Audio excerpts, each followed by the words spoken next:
What would you do if no one was watching? At 4:47 a.m., in an empty parking lot where shadows swallow secrets, Evan Cole made a choice that would shatter everything he thought he knew about survival. One scratch. One note. One decision that should have cost him nothing, but instead it pulled him into a game he didn't know he was playing. A game designed by someone who'd been watching all along. This is his story. Stay until the end, hit that like button, and comment your city below so I can see how far this story reaches. Now, let's begin. The fluorescent lights of the grocery store parking lot buzzed like dying insects, casting sickly yellow pools across cracked asphalt. Evan Cole sat behind the wheel of his 15-year-old Honda Civic, engine ticking as it cooled, and watched the dashboard clock roll over to 4:47 a.m. His third shift had ended 20 minutes ago. His fourth would begin in 5 hours. He rubbed his eyes with the heels of his palms, feeling the grit of exhaustion settle deeper into his bones. 36 years old, and he felt ancient. The parking lot was nearly deserted. A single shopping cart lay overturned near the entrance, abandoned. Sodium vapor lamps hummed overhead, their orange glow struggling against the pre-dawn darkness. In the distance, the city skyline glittered with the promises of a world that had long since stopped including him. Evan reached for his phone, checking the time again as if it might have changed in the last 30 seconds. He had exactly $19 in his checking account. Payday wasn't for another 3 days. His son, Marcus, 8 years old, gap-toothed, still believing his father was some kind of hero, needed new shoes. The ones he wore to school had holes in the soles that Evan had tried to patch with cardboard. The thought made something twist in his chest. He put the car in reverse, hand resting on the gear shift when he heard it. Scrape. The sound was soft but unmistakable. Metal on metal, a fingernail across a chalkboard. Evan's foot slammed on the brake. His heart lurched. No, no, no, no. He threw the car into park and climbed out, his breath forming small clouds in the cold morning air. The parking lot was empty except for his Civic and one other vehicle parked 3 spaces away, a sleek midnight blue Tesla Model S that looked like it had been sculpted from liquid mercury. Even in the dim light, it gleamed, and there, along the passenger side door, was a fresh white scratch running from the door handle to the rear quarter panel. Maybe 18 inches long, maybe $1,000 to fix, maybe more. Evan's legs went weak. He looked around frantically. The parking lot was a tomb. No cameras visible on the light poles, no security guard, no witnesses. The grocery store windows were dark except for the perpetual glow of the checkout lanes. The street beyond was silent. He could leave. The thought arrived fully formed, seductive in its simplicity. He could get back in his car, drive away, and no one would ever know. The scratch could have happened anywhere. The owner would never trace it to him. Evan would go home, shower, sleep for 3 hours, then wake up to make Marcus breakfast before school.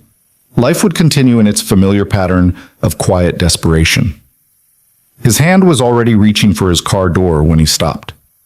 Marcus. The image arrived unbidden, his son's face, serious and open, asking one of those questions that 8-year-olds ask with devastating innocence. "Dad, what do you do when you make a mistake?" Evan had answered without thinking. "You own it, buddy, even when it's hard, especially when it's hard." "Damn it," Evan whispered to the empty air. He stood there for a long moment, the cold seeping through his thin jacket. Then he walked back to his car, popped open the glove compartment, and pulled out a crumpled receipt and a pen that barely worked. He smoothed the paper against the hood of his Civic and began to write. "I'm sorry. I accidentally scratched your car while backing out. I don't have much, but I want to make this right." He paused, the pen hovering, then added his phone number. Evan Cole. His hand shook slightly as he folded the paper and wedged it under the Tesla's windshield wiper. The car was beautiful up close, the kind of machine he used to dream about when he was still an engineer, before the layoffs, before Sarah died, before the world revealed itself to be far less interested in fairness than he'd been raised to believe. He stepped back, staring at the note fluttering gently in the breeze. "Stupid," he muttered. "So stupid." But he didn't take it back. Evan climbed into his Civic, started the engine, and drove out of the parking lot without looking back. He didn't see the black sedan parked across the street, engine off, windows tinted. Didn't notice the interior light that clicked on briefly as someone inside lifted a phone and made a call. Didn't know that in a corner office 17 miles away, a woman named Madeline Cross was already awake, standing before floor-to-ceiling windows that overlooked a city just beginning to stir. She held a phone to her ear, listening. "Confirmed," the voice on the other end said. He left a note, full contact information. Madeline said nothing for a moment. Outside, the sky was beginning to lighten. Not quite dawn, but the promise of it. She could see the first stirrings of traffic on the streets below, all those lives beginning their daily routines, unaware of how fragile their trajectories really were. "Interesting," she said finally. "Run the full background. I want to know everything by noon." She ended the call and set the phone down on her desk, a massive slab of reclaimed wood that had once been part of a ship. The office around her was minimalist to the point of severity. No photographs, no personal effects, nothing that suggested a life beyond work. Just clean lines, expensive materials, and the soft hum of climate control. Madeline was 43, tall and angular, with iron gray hair she wore pulled back in a way that suggested she'd never had time for vanity. She'd built Cross Technologies from nothing, a logistics and supply chain empire that moved goods across 6 continents, employed 12,000 people, and generated annual revenue in the billions. Forbes called her a visionary. The Wall Street Journal called her ruthless. She considered both assessments incomplete. What they didn't understand, what they couldn't, was that she wasn't interested in money anymore. She had more than she could spend in 3 lifetimes. She wasn't interested in power, not the kind they wrote about. She was interested in something much harder to find. Integrity, real integrity. The kind that couldn't be faked or bought or performed for an audience.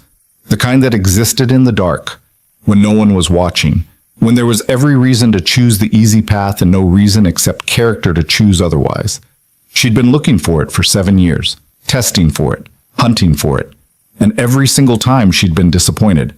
Until now, maybe. By the time Evan pulled into the driveway of his rental house, a small, sagging structure in a neighborhood that real estate agents delicately called transitional, the sun was beginning to rise. Golden light filtered through the trees, casting long shadows across the patchy lawn he kept meaning to mow. He sat in the car for a moment, letting the engine tick itself quiet, and tried to calculate exactly how much he'd just cost himself. The scratch couldn't have been cheap to repair. Best case scenario, $500. Worst case, he didn't want to think about worst case. He made $11.50 an hour at the warehouse, $13.20 at the grocery store, and $15 doing weekend maintenance for a property management company. None of those jobs offered health insurance. All of them together barely covered rent, utilities, and groceries. There was nothing extra. There was never anything extra. Evan let his head fall back against the headrest, closing his eyes. For just a moment, he let himself imagine a different life. One where he could afford to scratch a Tesla and not spend the next week calculating whether he'd have to skip meals to pay for it. One where Marcus could have new shoes without Evan having to choose between that and keeping the electricity on. The front door opened and Mrs. Chen from next door stepped out onto her porch. She was 70-something, sharp-eyed and sharper-tongued, and she watched Marcus every morning before school for $20 a week. A rate Evan knew was absurdly low but couldn't afford to question. She waved. He waved back and climbed out of the car. "Long night?" she called.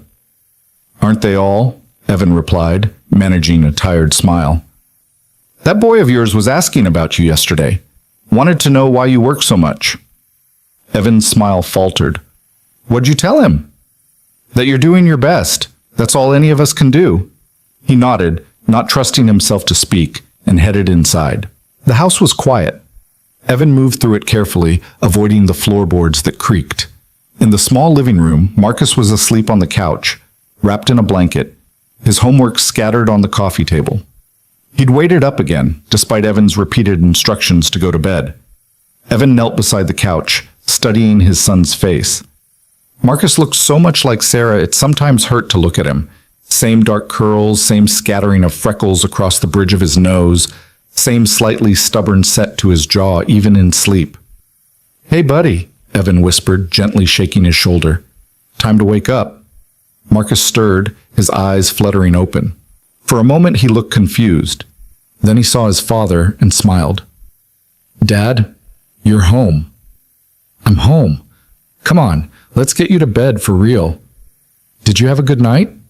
Evan thought about the scratch, the note, the choice he'd made that might cost them more than they could afford. Yeah, he said quietly. Yeah, I did. Marcus yawned and let himself be guided down the hallway to his bedroom, barely large enough for a twin bed and a small dresser, but Marcus had decorated it with drawings and school projects that covered nearly every inch of wall space. Evan tucked him in, pulling the blanket up to his chin. Dad? Marcus's voice was sleepy, already fading. When I grow up, I want to be like you. Something broke inside Evan's chest. He leaned down and kissed his son's forehead. You're going to be better, he whispered. So much better. Marcus was already asleep. Evan managed 3 hours of rest before his alarm went off. He showered in water that never quite got hot, dressed in clothes he'd washed in the sink the night before, and made breakfast. Oatmeal with brown sugar, toast with the last of the peanut butter. Marcus ate while finishing his homework, his tongue poking out slightly in concentration as he worked through a math problem. You stuck? Evan asked, pouring himself coffee that was more water than grounds. Kind of. It's fractions. Evan sat down beside him. For a few minutes, the world contracted to just this, helping his son with homework, listening to him explain his thinking, watching him work through the problem until his face lit up with understanding. I got it. I knew you would. The moment was perfect and fragile, and Evan held on to it as tightly as he could, because he knew how rare these moments were becoming, how much of Marcus's life he was missing, working 3 jobs just to keep them afloat. His phone buzzed. Evan glanced at it, expecting a notification about his shift. Instead, he saw an unfamiliar number. His stomach dropped. 1 second, buddy, he said, standing up and walking into the kitchen. He stared at the screen for a long moment before answering. Hello? Is this Evan Cole? The voice was female, crisp and professional. Yes. Mr. Cole, my name is Madeline Cross. I believe you left me a note this morning. Evan's mouth went dry. Yes, I'm so sorry about your car. I want to pay for the damage. I just need a little time to... I'm not calling about payment, Mr. Cole. I'm calling to offer you a meeting. Silence. Meeting? Evan repeated slowly. Tomorrow, 10 a.m. My office is downtown, Cross Technologies building. I'd like to discuss something with you. I don't understand. What is there to discuss? I damaged your car. I'll pay for it. Mr. Cole. Her voice was patient but firm. I'm not interested in discussing the car. I'm interested in discussing you. Will you be available tomorrow at 10? Evan's mind raced. This had to be some kind of trap. Rich people didn't just invite strangers to meetings because they left apologetic notes. They sued. They called the police. They made your life exponentially worse. But there was something in her voice, a certainty, a command, that made him believe she wasn't lying.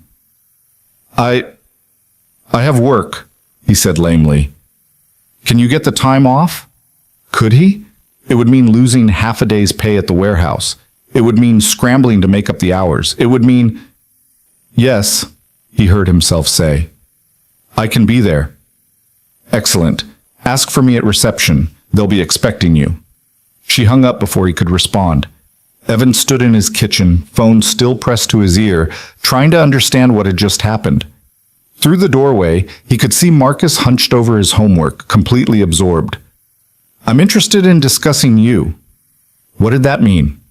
He didn't know, but standing there in the weak morning light, surrounded by all the evidence of his failures, the cracked linoleum, the secondhand furniture, the bills stacked on the counter that he couldn't quite pay, Evan felt something he hadn't felt in a very long time.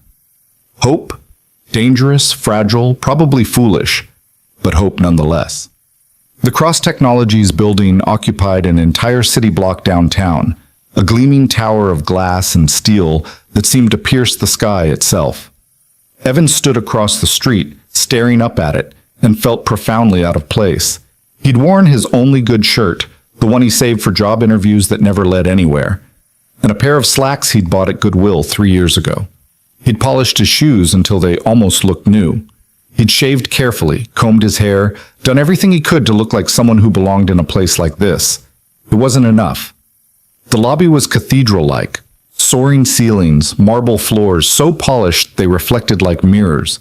A massive desk where 2 receptionists sat beneath a backlit Cross Technologies logo. Everything was clean, expensive, and quietly intimidating. Evan approached the desk, his shoes clicking too loudly. "Hi, I have an appointment with Ms. Cross. My name is Evan Cole."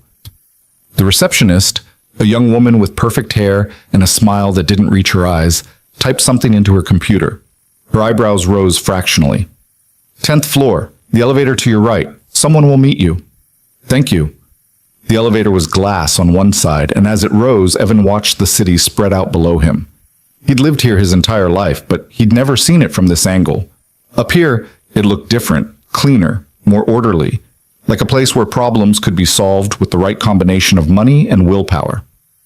The doors opened on the 10th floor to reveal another reception area, smaller but no less impressive. A woman in her 50s, dressed in a charcoal suit, stood waiting. "Mr. Cole, I'm Patricia, Miss Cross's executive assistant. Follow me, please." They walked down a hallway lined with photographs, warehouses, shipping containers, logistics centers around the world. Patricia moved with brisk efficiency, her heels clicking against polished concrete. "Ms. Cross has cleared her morning for you," Patricia said without looking back. "She asks that you be completely honest with her. She values directness." "Okay," Evan managed. They reached a door of frosted glass. Patricia knocked once, then opened it. The office beyond was enormous. That was Evan's first impression, the sheer scale of it. Floor-to-ceiling windows on 2 walls, offering a panoramic view of the city. The desk, the chairs, the bookshelf filled with precisely arranged volumes. Everything spoke of wealth so casual it didn't need to announce itself. And behind the desk, rising to her feet, was Madeline Cross. She was taller than he'd expected, with gray hair and sharp features that suggested she'd never smiled unnecessarily in her life. But her eyes, pale blue, almost colorless, were alive with an intelligence that made Evan feel like he was being X-rayed. "Mr. Cole, thank you for coming." She extended her hand. Evan shook it, her grip firm and brief. "Please, sit." He sat in one of the chairs facing her desk, his hands folded in his lap to keep them from shaking. Madeline settled back into her own chair, regarding him with that unsettling intensity. "I've done some research on you," she said without preamble. "MIT graduate, mechanical engineering, top 5% of your class. 3 years at Meridian Aerospace before the layoffs in 2019. Your wife passed away 2 years ago, cancer. You have a son, Marcus, age 8. Since Meridian, you've worked..." She glanced at a folder on her desk, though Evan suspected she'd already memorized its contents. 6 different jobs, currently 3 simultaneously. Warehouse work, grocery store, property maintenance. You're making approximately $31,000 a year before taxes. Your rent is $800 a month. You have $16,000 in medical debt from your wife's treatment. No savings, no assets beyond a 2010 Honda Civic. She looked up. "Is that accurate?" Evan felt stripped naked.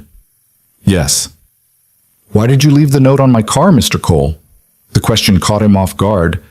Because it was the right thing to do." "Was it? You don't have the money to pay for that repair. You must have known that leaving the note would likely cost you money you can't afford to lose. So why do it?" Evan met her gaze, something stubborn rising in him despite his nervousness. "Because my son was going to ask me what I did," he said quietly, "and I wanted to be able to look him in the eye when I answered." Silence. Madeline leaned back in her chair, her expression unreadable. "I'm going to make you an offer, Mr. Cole. I want you to listen carefully before you respond." "Okay." "I need someone I can trust. That's become difficult to find. Most people can fake integrity when they know they're being watched. But you made a choice in an empty parking lot at 5 in the morning when you had every rational reason to walk away. That interests me." She paused, as if choosing her words carefully. I'm offering you a position with Cross Technologies, operations supervisor at our main distribution center. Starting salary is $65,000, with benefits and a performance bonus structure that could take you to 85 in your first year. You'll be responsible for overseeing logistics, managing a team of 40, and ensuring our operations meet the standards I've set. Evan stared at her, certain he'd misheard. What? There are conditions, Madeline continued, as if he hadn't spoken. This is a probationary position, 6 months. During that time, you'll be evaluated constantly, by me, by others, in ways you won't always see.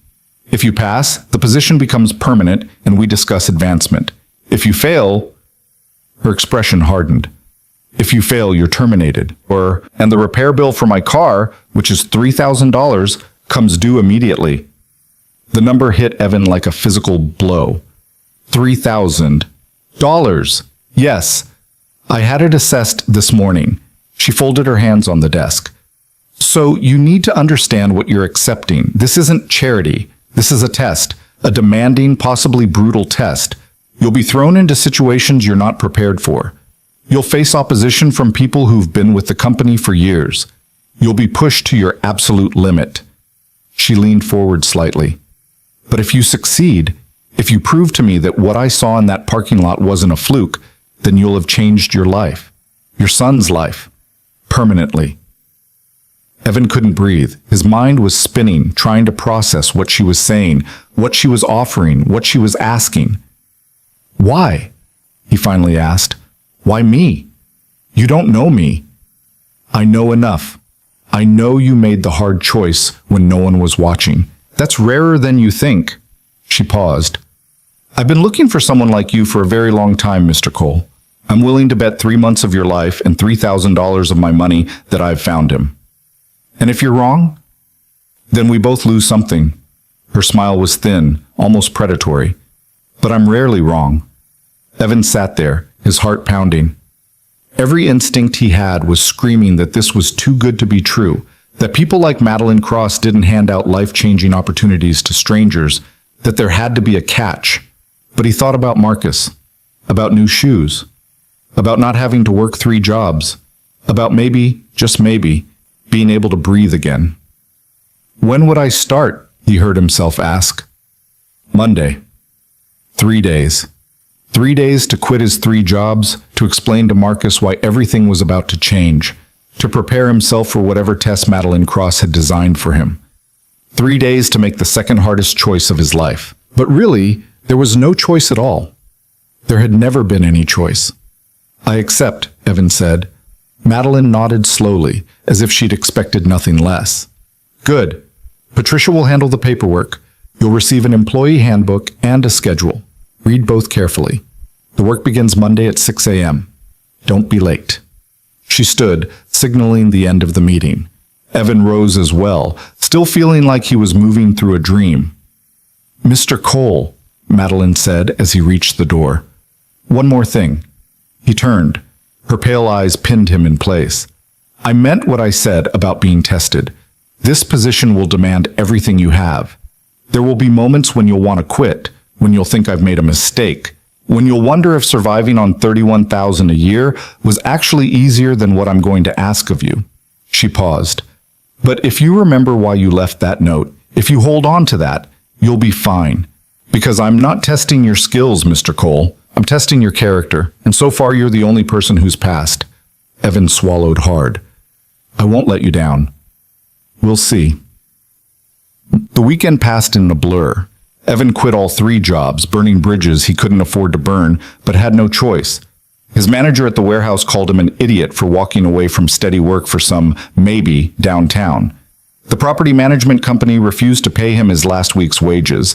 The grocery store wished him well and said they'd take him back when, not if when, things didn't work out. He ignored all of it.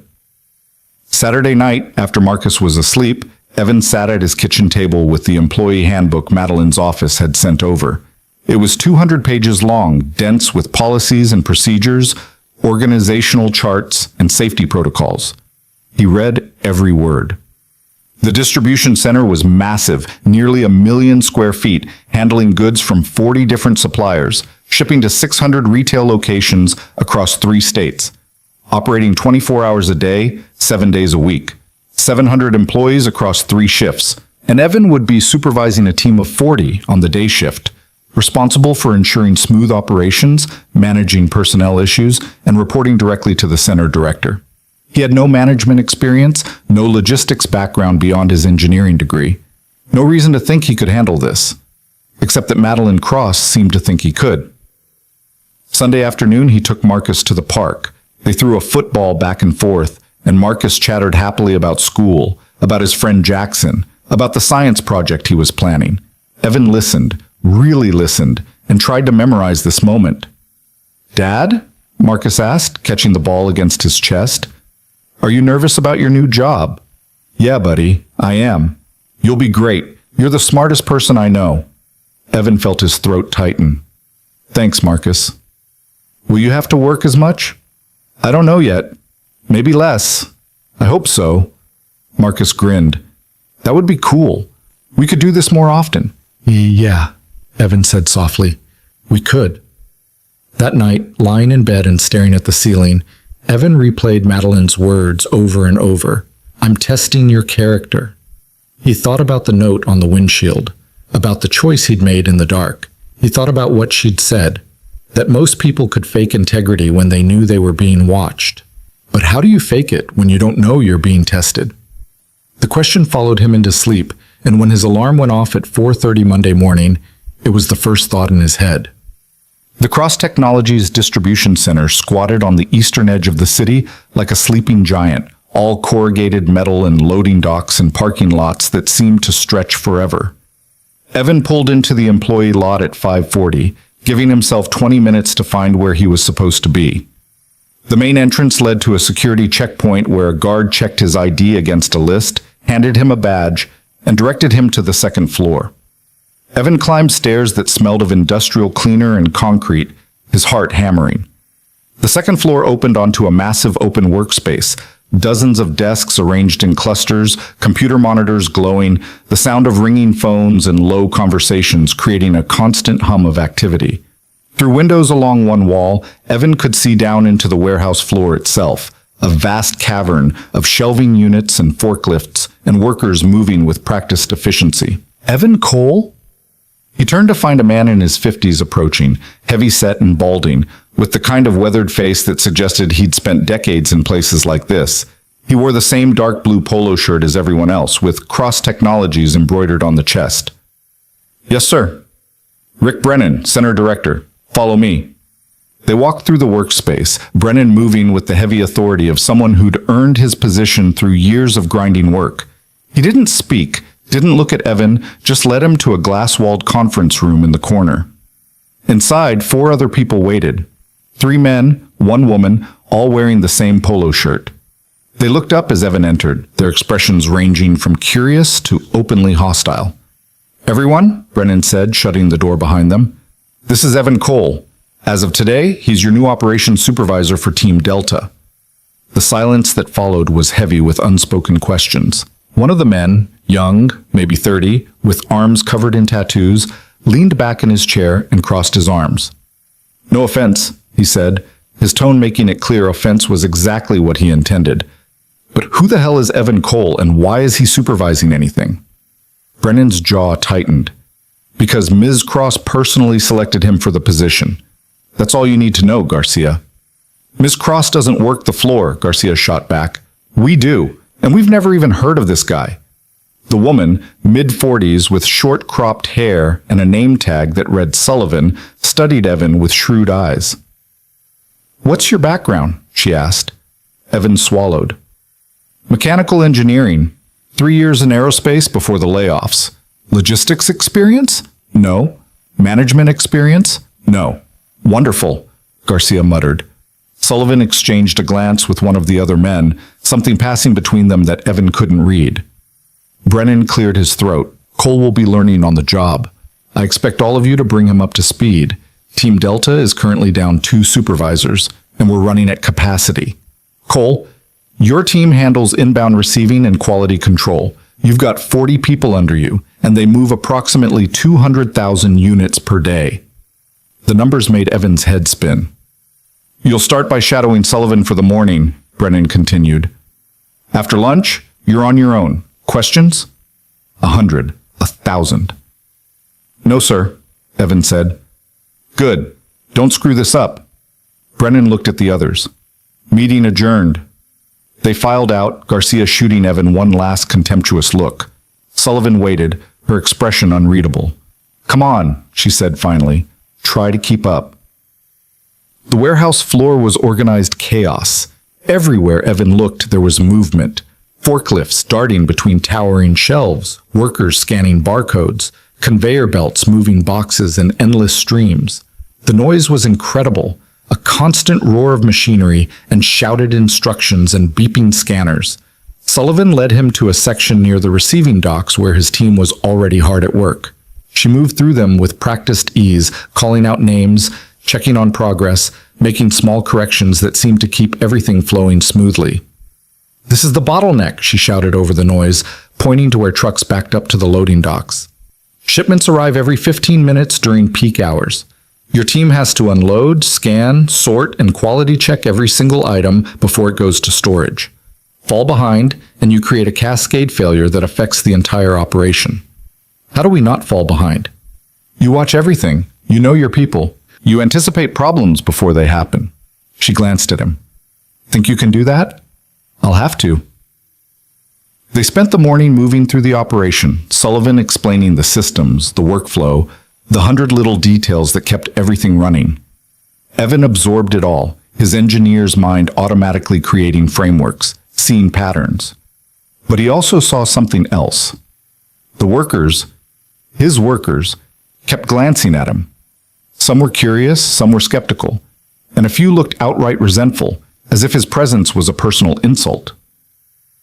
At 11:30, a problem arose.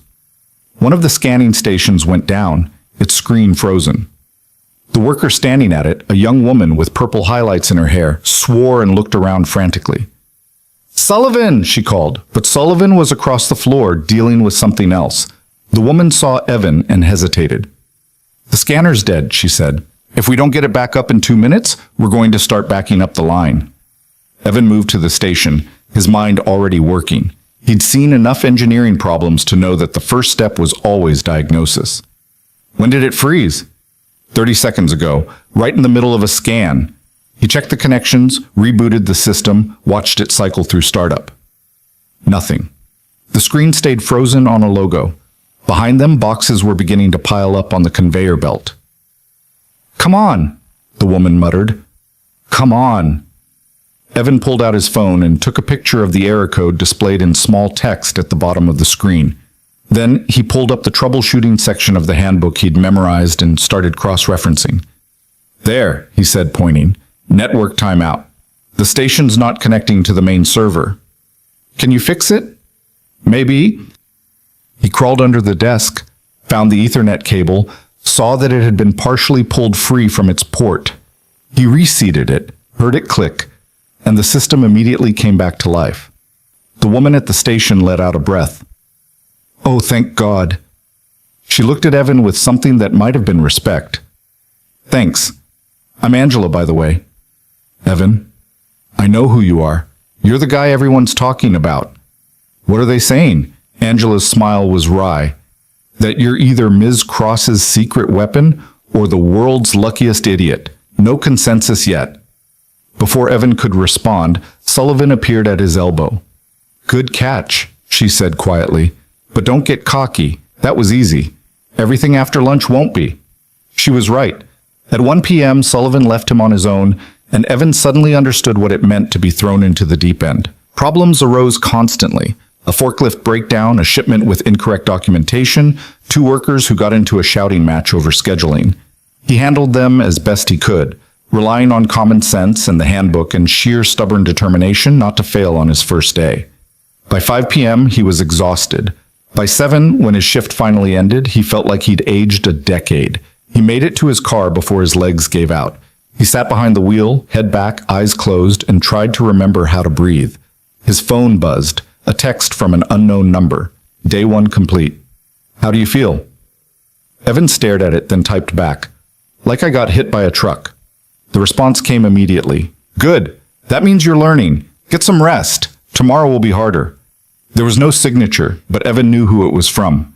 He drove home in the dark, picked up Marcus from Mrs. Chen's, made dinner out of whatever was in the fridge. Marcus talked about his day, and Evan listened, trying to be present even though every muscle in his body ached. How was your first day, Dad? Evan looked at his son and managed a smile. Hard, he said honestly. But good. Are you going to quit? Not a chance, buddy. Marcus grinned. That's what I told Jackson. I said my dad doesn't quit. Later, after Marcus was asleep, Evan sat at the kitchen table with his employee handbook and notes from the day. He reviewed everything, identifying where he'd succeeded, where he'd struggled, what he needed to learn. He thought about Madeline's words again. I'm testing your character. But how? What was she looking for? What came next? He didn't know. But sitting there in the quiet, Evan felt something he hadn't felt in years. Something dangerous and precious and almost forgotten. Purpose. Not just survival. Not just grinding through each day, but the sense that he was building towards something. That his choices mattered. That maybe, just maybe, the note on the windshield hadn't been stupid after all. It had been the beginning. The second week began with what Brennan called a routine audit. Evan arrived at 6 a.m. to find the entire warehouse buzzing with nervous energy. Workers moved faster, spoke quieter, kept their stations obsessively organized. Sullivan pulled him aside near the coffee station, her expression grim. Corporate's sending an inspection team, she said quietly. They do this twice a year, show up unannounced, tear everything apart looking for violations. Safety, productivity, quality control. Anything they can write up. What happens if we fail? Depends on what they find. Minor stuff, we get warnings. Major stuff. She paused.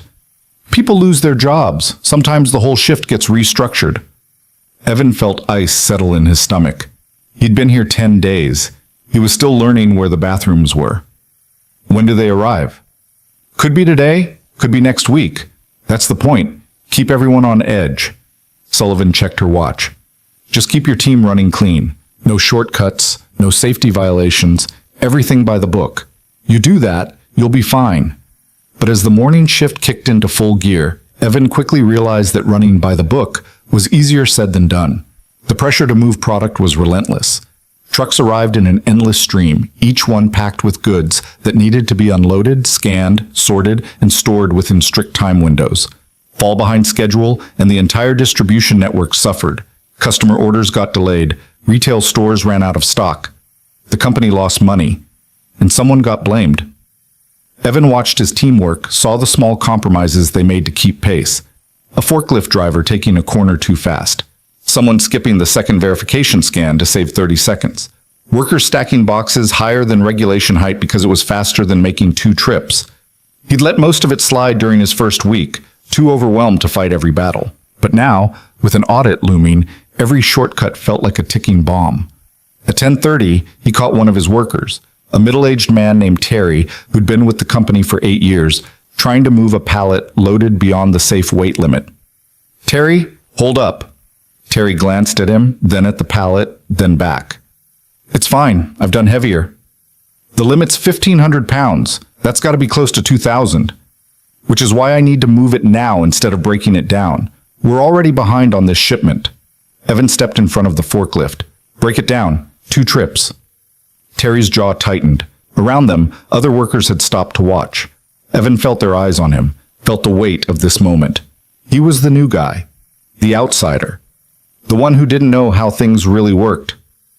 You're going to cost us 15 minutes, Terry said flatly. And you're going to cost us a lot more if that pallet tips and buries someone. They stared at each other. Then Terry killed the forklift engine and climbed down, his movements sharp with anger. He began breaking down the pallet in silence, and the other workers slowly returned to their tasks. Sullivan appeared at Evan's elbow. You just made an enemy, she said quietly. I made the safe call. Safe doesn't always make you popular. She studied him, but it was the right call. The rest of the day passed without incident, but Evan could feel the shift in atmosphere.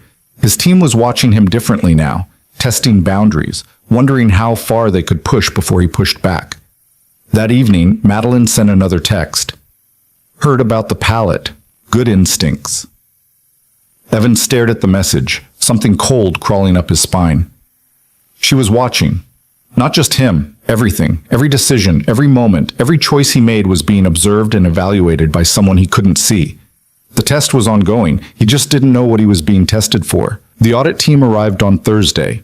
3 people in dark suits carrying tablets and clipboards, led by a severe woman who introduced herself as Marion Fletcher from corporate compliance. She shook Brennan's hand with all the warmth of a tax collector, then immediately began walking the floor with sharp, measuring eyes. Brennan gathered the supervisors in the conference room. They'll be here for 3 days, he said, his voice tight. They're going to observe operations, interview workers, review documentation. Do not, and I mean do not, try to hide anything or lie to them. If they ask a question, you answer truthfully. If there's a problem, you acknowledge it. Understood? Everyone nodded. Cole, since you're new, they'll probably focus on your section. Team Delta has been inconsistent lately. Just be honest with them. After the meeting, Garcia cornered Evan in the hallway. You know this is on you, right? Garcia said, his voice low and angry. They're going to see that Delta's got a supervisor with 0 experience, and they're going to tear us apart.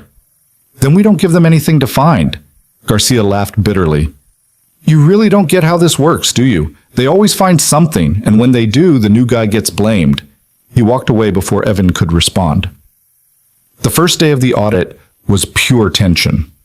Fletcher and her team moved through the warehouse like ghosts, appearing suddenly at workstations, asking pointed questions, making notes that might mean nothing or everything. Evan kept his team running smoothly, double-checking every procedure, making sure every safety protocol was followed to the letter. At 2 p.m., Fletcher appeared at his shoulder. Mr. Cole, a word. They walked to a quiet corner of the warehouse. Fletcher studied her tablet, then looked up at him with eyes that gave away nothing. I'm reviewing your team's productivity metrics from the past 2 weeks. You're running approximately 11% below the target threshold. Evan's stomach sank. We've been prioritizing safety and accuracy over speed. That's admirable, but this is a business, not a philosophy seminar. The targets exist for a reason. She scrolled through her tablet. I also see you've only been in this position for 12 days. That's unusual. What's your background? Engineering, aerospace. Logistics experience? I'm learning. Clearly, she made another note. I'll be observing your team's operations tomorrow morning, 7 a.m. Be prepared to walk me through your workflow and explain why your numbers are below standard. She left without waiting for a response. That night, Evan stayed late, reviewing every metric, every process, every decision he'd made. The numbers didn't lie. His team was slower than the others, but they also had fewer safety incidents, lower error rates, and 0 damaged goods claims. He'd traded speed for quality. Was that wrong? He didn't know anymore. His phone rang at 9 p.m. Marcus, calling from Mrs. Chen's house. Dad, when are you coming home? Evan closed his eyes, leaning back in his chair. Soon, buddy. I'm sorry. Work's been crazy. You said you wouldn't have to work as much. I know I did. This is just temporary, okay? Things will calm down. Silence on the other end. Then, in a small voice, okay. I love you, Marcus. Love you too. After he hung up, Evan sat in the empty office and let himself feel the full weight of what he'd taken on. He was failing his son. He was barely holding together his team. He was being audited by people looking for reasons to fire him. And somewhere in the distance, Madeline Cross was watching, waiting to see if he'd crack. He thought about the note on the windshield, about the choice that had led him here. Had it been worth it? The question haunted him all the way home. Friday morning arrived with the weight of Judgment Day. Fletcher appeared at exactly 7 a.m., flanked by her 2 assistants, all of them carrying tablets that glowed with data Evan couldn't see. Mr. Cole, show me your operation. They walked the floor together, Evan explaining each station, each process, each decision point. Fletcher asked sharp questions, and Evan answered as honestly as he could. His team worked under the scrutiny, their faces tight with concentration. At the quality control station, Fletcher stopped. "This is your bottleneck," she said, pointing at the backlog of items waiting for inspection. "You're running 2 checkers when the standard is 1. That's cutting your throughput significantly." "The error rate drops by 40% with 2 checkers," Evan said. "One person catches what the other misses." "At the cost of speed." "At the benefit of accuracy." Fletcher's expression didn't change. "Show me your error logs." Evan pulled up the data on a nearby terminal. For the past 2 weeks, Team Delta had logged fewer errors than any other section in the warehouse. Damaged goods, incorrect shipments, misrouted inventory, all of it was down. Fletcher studied the numbers for a long moment. "Interesting," she said finally. "Walk me through your safety protocols." They spent the next hour reviewing every safety measure Evan had implemented or enforced, the weight limits he'd maintained, the additional training he'd requested for forklift operators, the reorganization of the loading dock to reduce congestion. Fletcher made notes. Her assistants made notes. Evan had no idea if he was passing or failing. At 9 a.m., she finally spoke. "Your productivity numbers are below target, Mr. Cole, but your safety record is exemplary, and your quality metrics are the best in this facility." She paused. "That's a trade-off most supervisors aren't willing to make. They push for speed and hope nothing breaks. Is that a problem?" "That depends on what you're optimizing for." She closed her tablet. "I'll include my full assessment in the final report. You'll have it by Monday." She walked away, leaving Evan standing in the middle of the warehouse floor with absolutely no idea whether he'd just saved his job or lost it. The weekend crawled by. Evan tried to focus on Marcus, took him to a movie, helped with homework, did all the normal father things. But his mind kept returning to the audit, to Fletcher's unreadable expression, to the numbers that said he was both succeeding and failing simultaneously. Monday morning, Brennan called him into the conference room before the shift started. The center director looked tired, older somehow, as if the audit had aged him. "Close the door," Brennan said. Evan did, his heart pounding. The audit results came back. Overall, the facility passed with minor citations, nothing that'll affect operations. Brennan paused. "Your section specifically was complicated." "Complicated how?"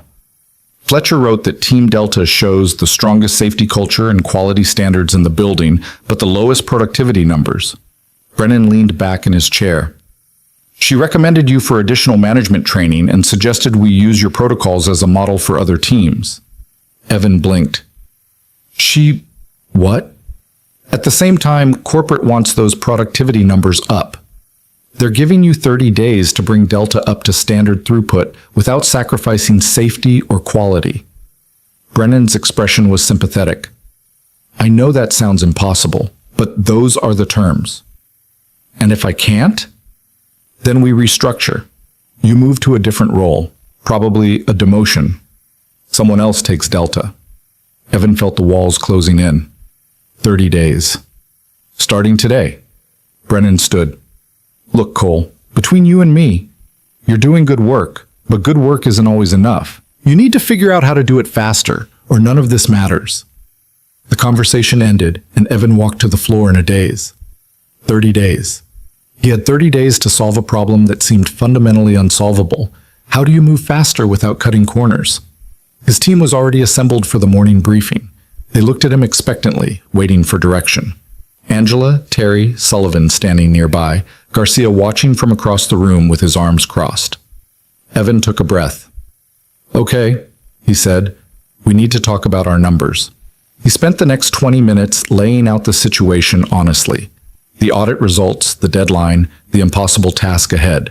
He didn't sugarcoat it, didn't pretend it would be easy. "I'm not asking you to work unsafely," he said. "That's non-negotiable. But I'm asking you to help me find inefficiencies, places where we're wasting time, duplicating effort, creating unnecessary steps. We've got 30 days to get faster without getting sloppy." Terry raised his hand. "And if we can't? Then we all probably get reassigned. New supervisor, new team structure, new everything." The silence that followed was heavy. Then Angela spoke up. "The documentation system is garbage. We're entering the same data 3 times in different formats. If we could streamline that..." The staging area layout is inefficient, someone else added. We're moving product twice when once should be enough. More voices joined in. Ideas, suggestions, complaints that had been festering for months or years. Evan listened to all of it, writing everything down, and felt something shift. They weren't just his team anymore. They were invested. They had 30 days. They got to work. The changes started small. Evan and Angela spent a night redesigning the data entry workflow, eliminating redundant steps. Terry worked with the forklift operators to optimize their routes. Sullivan helped reorganize the staging area to reduce unnecessary movement. Productivity climbed, 4% the first week, 7% the second. But it wasn't enough. Evan started arriving at 5 a.m., staying until 8 p.m., analyzing every second of the workflow. He studied industrial engineering principles, watched videos of other facilities, consulted the handbook until he had sections memorized. Marcus complained about never seeing him. Mrs. Chen started charging extra for the late pickups. Evan felt himself fraying at the edges. In the middle of the third week, Garcia approached him during lunch. "You're killing yourself over this," Garcia said, sitting down across from him. "You know that, right?" "I don't have a choice." "There's always a choice. You could ease up on the safety protocols, just a little. No one would notice and it'd buy you the speed you need." Evan looked up sharply. "No. I'm not saying abandon them, just bend a little. That's how everyone else does it." "Not on my team," Garcia sighed. "Then you're going to fail, and when you do, the rest of us pay the price." He left his food untouched and walked away. That night, Evan sat in his car in the parking lot and seriously considered it. What if Garcia was right? What if the only way to survive was to compromise, just slightly, just enough to hit the numbers? He pulled out his phone and stared at Madeline's last text. "I'm testing your character." Character, not results. Not productivity, character. But character didn't pay the bills. Character didn't keep him employed. Character was a luxury for people who could afford principles. Wasn't it? His phone buzzed. A new message from Madeline. The hard thing and the right thing are usually the same thing. Evan stared at the screen for a long time. Then he deleted the message, started his car, and drove home to his son. The breakthrough came on day 23.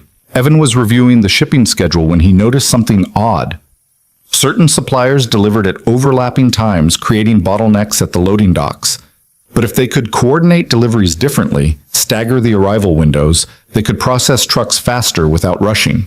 He called the suppliers. Most said it was impossible. 2 said they'd try.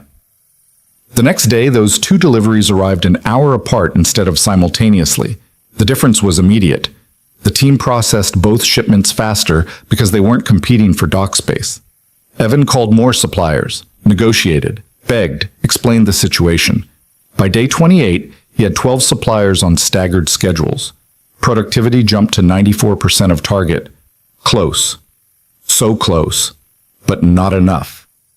Day 29. Evan was running on caffeine and desperation, watching the clock tick down to his deadline, when Sullivan found him in the break room. "I've got an idea," she said, "but you're not going to like it." "Tell me anyway." "We consolidate the 2 quality control stations into one position. Use the freed up worker to help with receiving. That'll give us the speed boost we need." Evan felt his chest tighten. "That puts us back to 1 checker. The error rate will climb." "Maybe, or maybe not. Your people are better trained now than they were a month ago. Maybe they don't need as much oversight." "And if I'm wrong? If the errors come back?" Sullivan met his eyes. "Then you made a judgment call. But you're out of time, Evan. You either trust your team or you don't."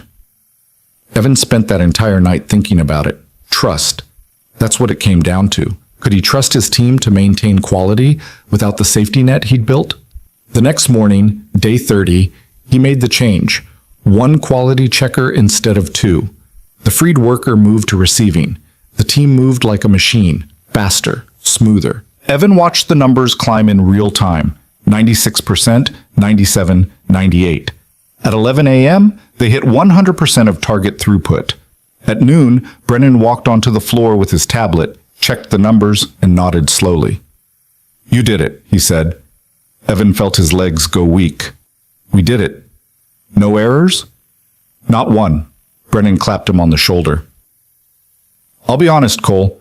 I didn't think you'd pull this off. But you proved me wrong. He paused. Miss Cross wants to see you. Tomorrow, 10 a.m., her office. The familiar ice returned to Evan's stomach. Did she say why? No. But I'd guess it's good news. You just did something most supervisors can't. That evening, Evan took Marcus out for pizza, real pizza, not the frozen kind.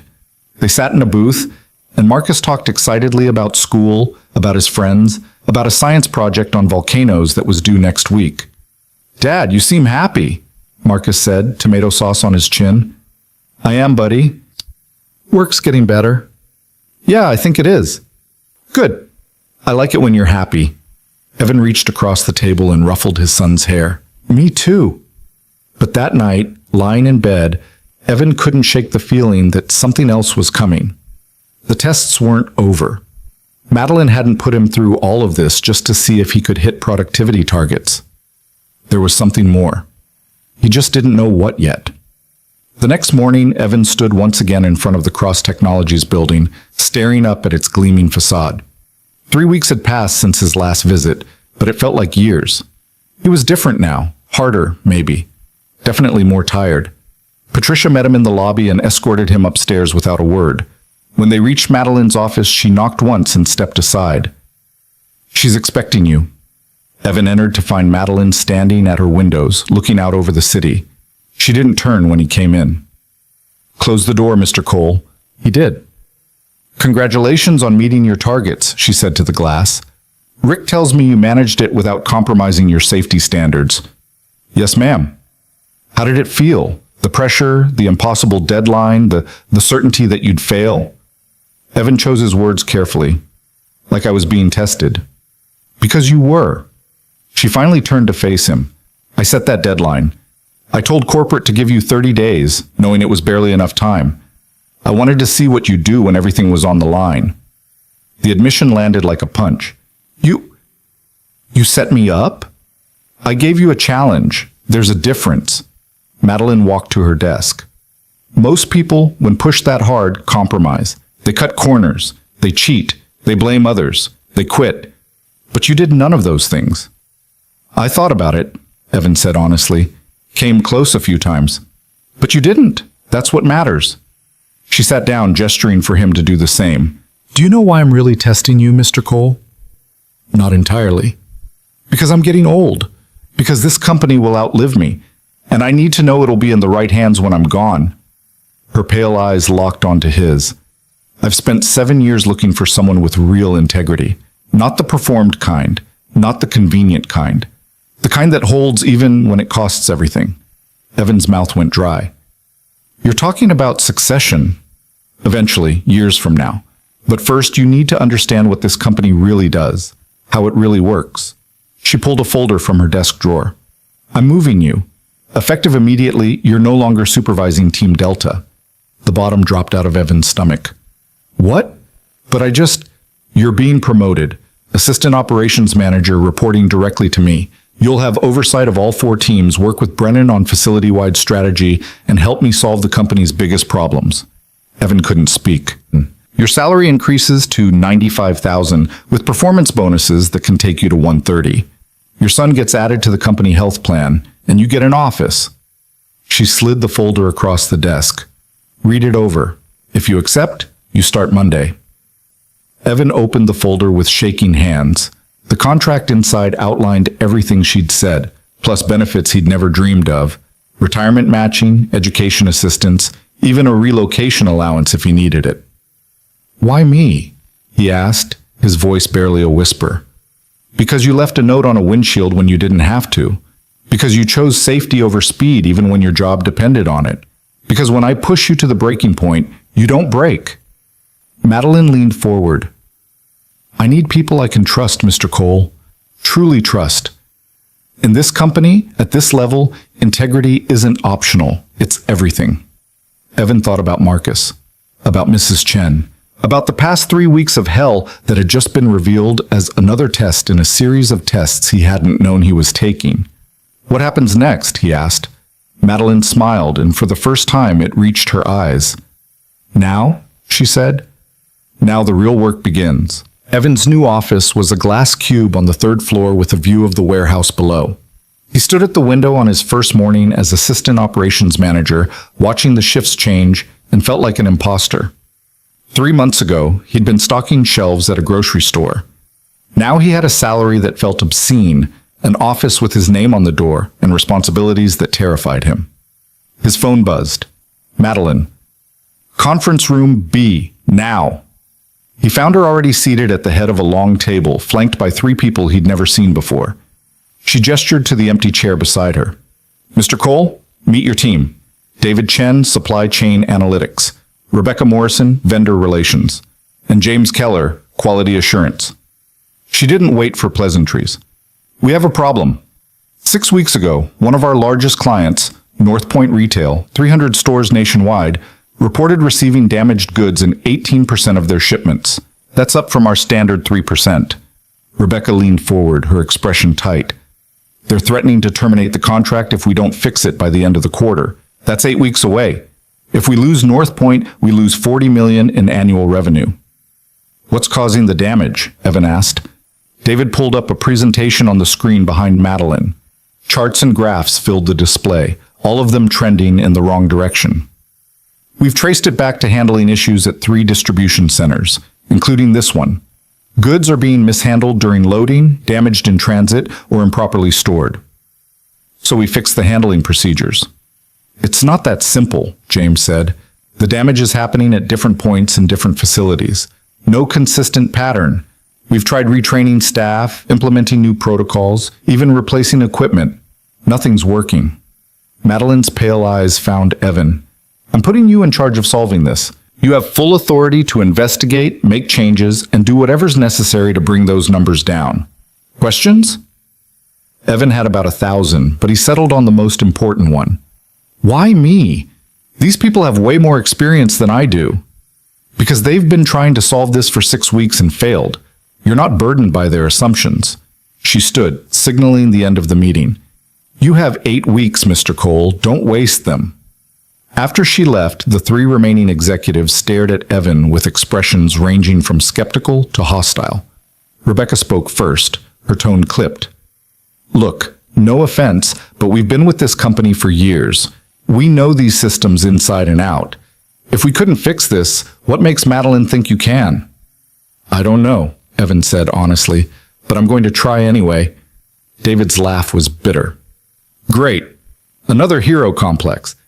You know what the real problem is? The clients want premium service at budget prices. Something's got to give, and it's usually quality. But sure, go ahead and save the day." They filed out, leaving Evan alone with his inadequacy and 8 weeks to prevent a catastrophe he barely understood. He spent the rest of the day buried in data. Damage reports, shipping manifests, incident logs, employee records. The numbers told a story, but Evan couldn't quite read it. The damage was random. Different products, different handlers, different times of day. No pattern, except there had to be a pattern. There was always a pattern. At 7 p.m., he drove to the first facility Rebecca had mentioned, a distribution center 40 miles north.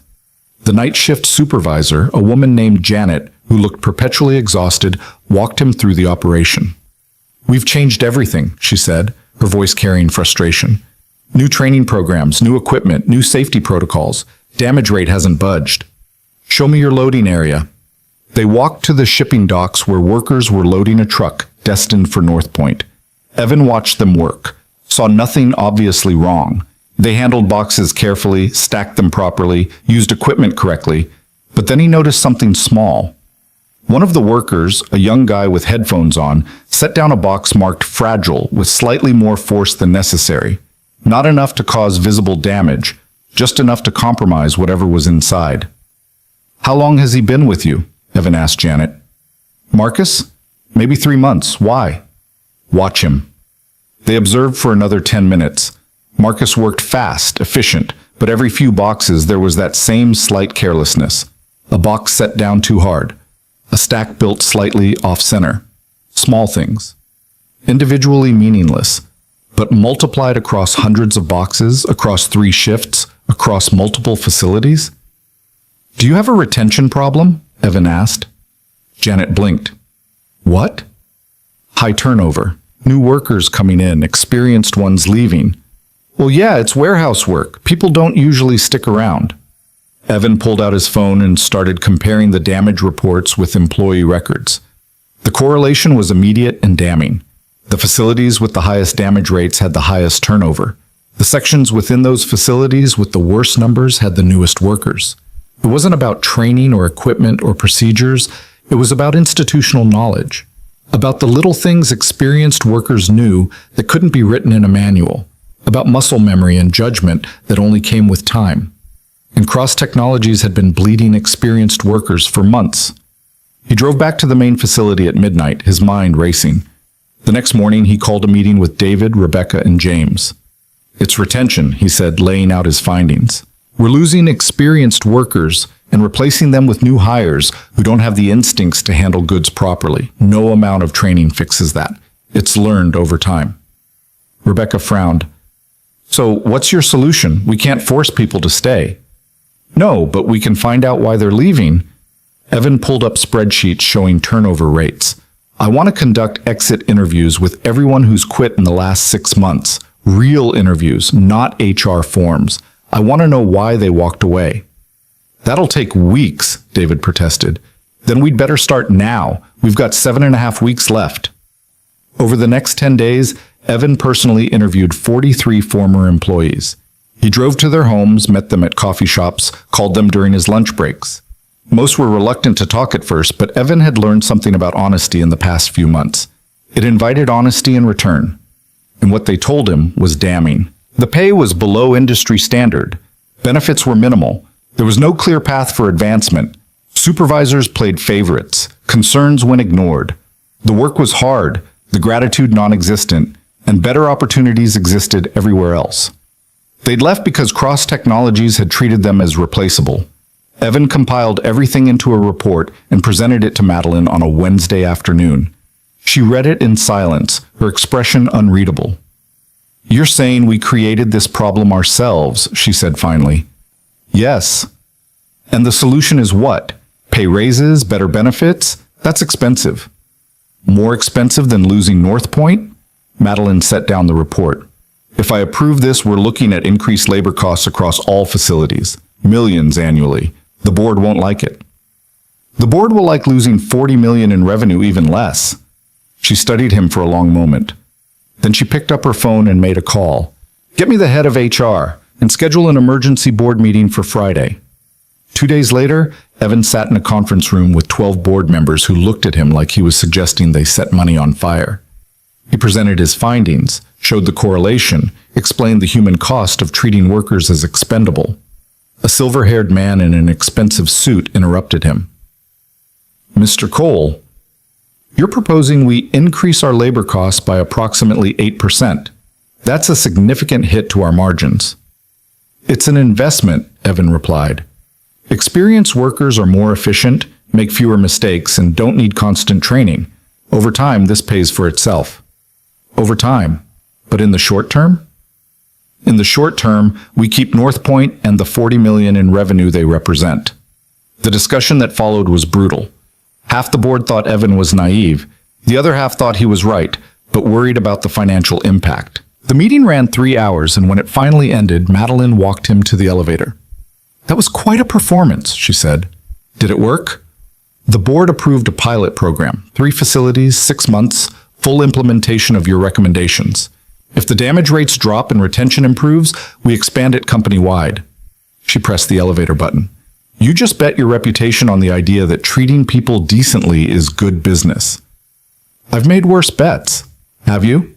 Her smile was thin. We'll see. The pilot program launched the following Monday.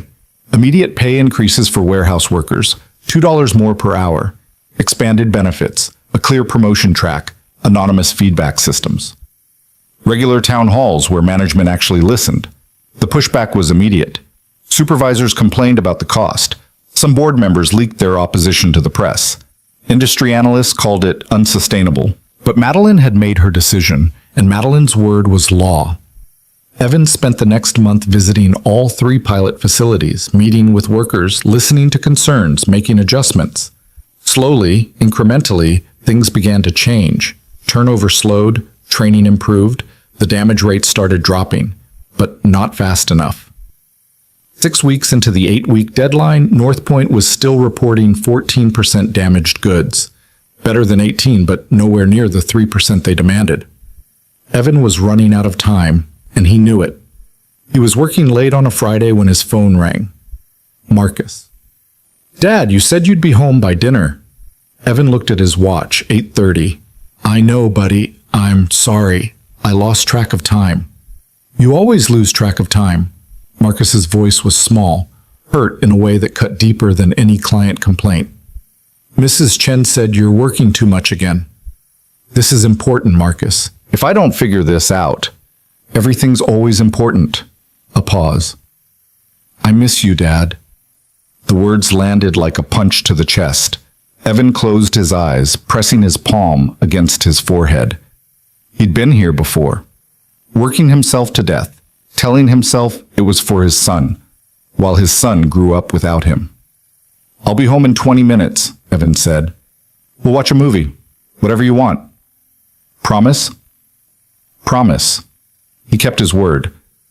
But as he sat on the couch next to Marcus, watching some animated film about talking cars, his mind kept returning to the problem. 14%. He needed to get it down to 3. How? The answer came to him in the middle of the night. He'd been focused on retention, on keeping experienced workers. But what about making new workers better, faster? What if he could compress that learning curve? The next morning he called Sullivan. "I need you to help me design a mentorship program. Pair every new hire with a veteran worker for their first 90 days. Not just training, actual mentorship. The experienced worker gets a bonus for every month their mentee stays. The mentee gets direct access to someone who can teach them all those little things that prevent damage." Sullivan was quiet for a moment. "That'll slow down the veterans. They can't move as fast if they're teaching. Short-term pain, long-term gain. We need to stop the bleeding." "When do we start?" "Today." The mentorship program launched across all 3 pilot facilities within a week. The veterans grumbled about the extra responsibility until they saw the bonuses. The new hires thrived with personal guidance, and slowly, carefully, the damage rates continued to drop. 13%. 12. 11. 2 weeks before the deadline, Evan got called into Madeline's office. She was on the phone when he arrived, her expression severe. She gestured for him to sit and wait. "I understand your concerns," she said to whoever was on the other end, "but Mr. Cole has made significant progress." "Yes, I'm aware it's not enough yet. I'm asking for 2 more weeks." "I see. I'll inform him." She hung up and looked at Evan with something that might have been sympathy. That was North Point. They're not extending the deadline. 8 weeks was 8 weeks. If we're not at 3% by next Friday, they're terminating the contract effective immediately. Evan felt the floor drop out from under him. "We're at 11%. We need more time. We don't have it." Madeline stood and walked to her window. "I backed you, Mr. Cole. I fought the board, pushed through changes, invested millions in your theory, and we're going to lose anyway. 1 more week, that's all I need." "I don't have 1 more week to give." Evan's mind raced. 7 days. How could he drop the damage rate by 8 percentage points in 7 days? And then he thought of something. "What if the problem isn't just us?" he said slowly. "What if some of the damage is happening during transport, not at our facilities?" Madeline turned. "We don't control the trucking." "No, but North Point does. They choose the carriers." Evan pulled out his phone, scrolling through notes. "I've been looking at this as a warehouse problem, but what if it's a supply chain problem? What if their carriers are damaging goods and blaming us?" "That's a serious accusation." "It's a testable hypothesis. Let me inspect a shipment from start to finish, track it from our dock to their store. If I can prove the damage is happening in transit, we can document it, show North Point they're using the wrong carriers." Madeline considered this. "You have 7 days. I only need 3. She picked up her phone. "I'll arrange access, but Cole, if you're wrong about this, we're done. No extensions, no second chances. Understand?" "Yes, ma'am." He left her office and immediately started coordinating. He needed a shipment going to North Point, needed to track it obsessively, needed to be there at every handoff point. It was a long shot, maybe even desperate, but it was all he had left. The shipment left the warehouse Tuesday morning at 6 a.m. Evan watched every box get loaded personally, documented everything with photos and detailed notes.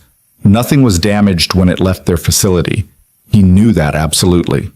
He followed the truck to the carrier's distribution hub, watched the transfer, saw the handlers throw boxes around with careless efficiency that made his blood boil.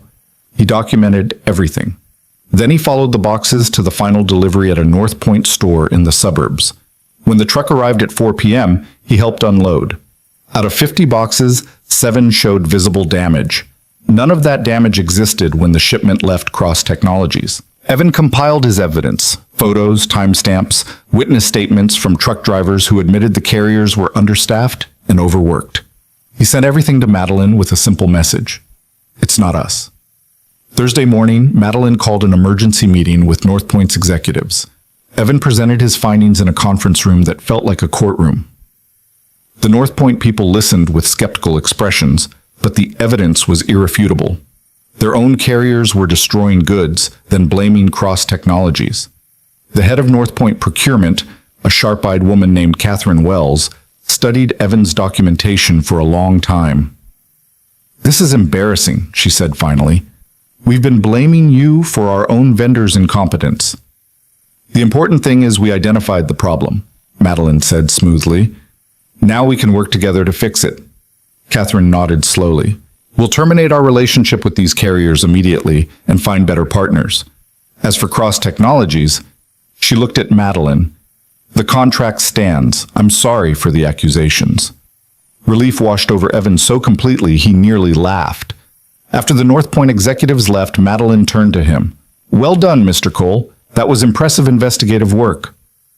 "I got lucky." "Luck is what happens when preparation meets opportunity. You were prepared." She paused. "But there's something you need to understand. What you just experienced, that pressure, that impossible deadline, that feeling of everything collapsing around you." "Yes." "That was another test." Evan froze. "What?" Madeline's expression was unreadable. "I knew about the carrier problem 3 weeks ago. I could have told North Point then, but I wanted to see what you'd do when you thought you were failing. When the easy path was to blame others, to make excuses, to cover your own exposure." The words hit like ice water. You let me think I was going to cost the company $40 million? I needed to see if you'd take responsibility or shift blame, if you'd dig deeper or give up, if you'd protect yourself or fight for the truth." She leaned forward. "And you did exactly what I hoped. You kept investigating until you found the real problem, even though it would have been easier to just accept defeat." Evan stood abruptly, his hands shaking. "That's not a test. That's manipulation." "It's both." Madeline's voice remained calm. "And yes, it's brutal. But the position I'm grooming you for requires someone who can handle brutal pressure without breaking. Someone who seeks truth even when it's inconvenient. Someone who won't compromise even when compromise seems rational."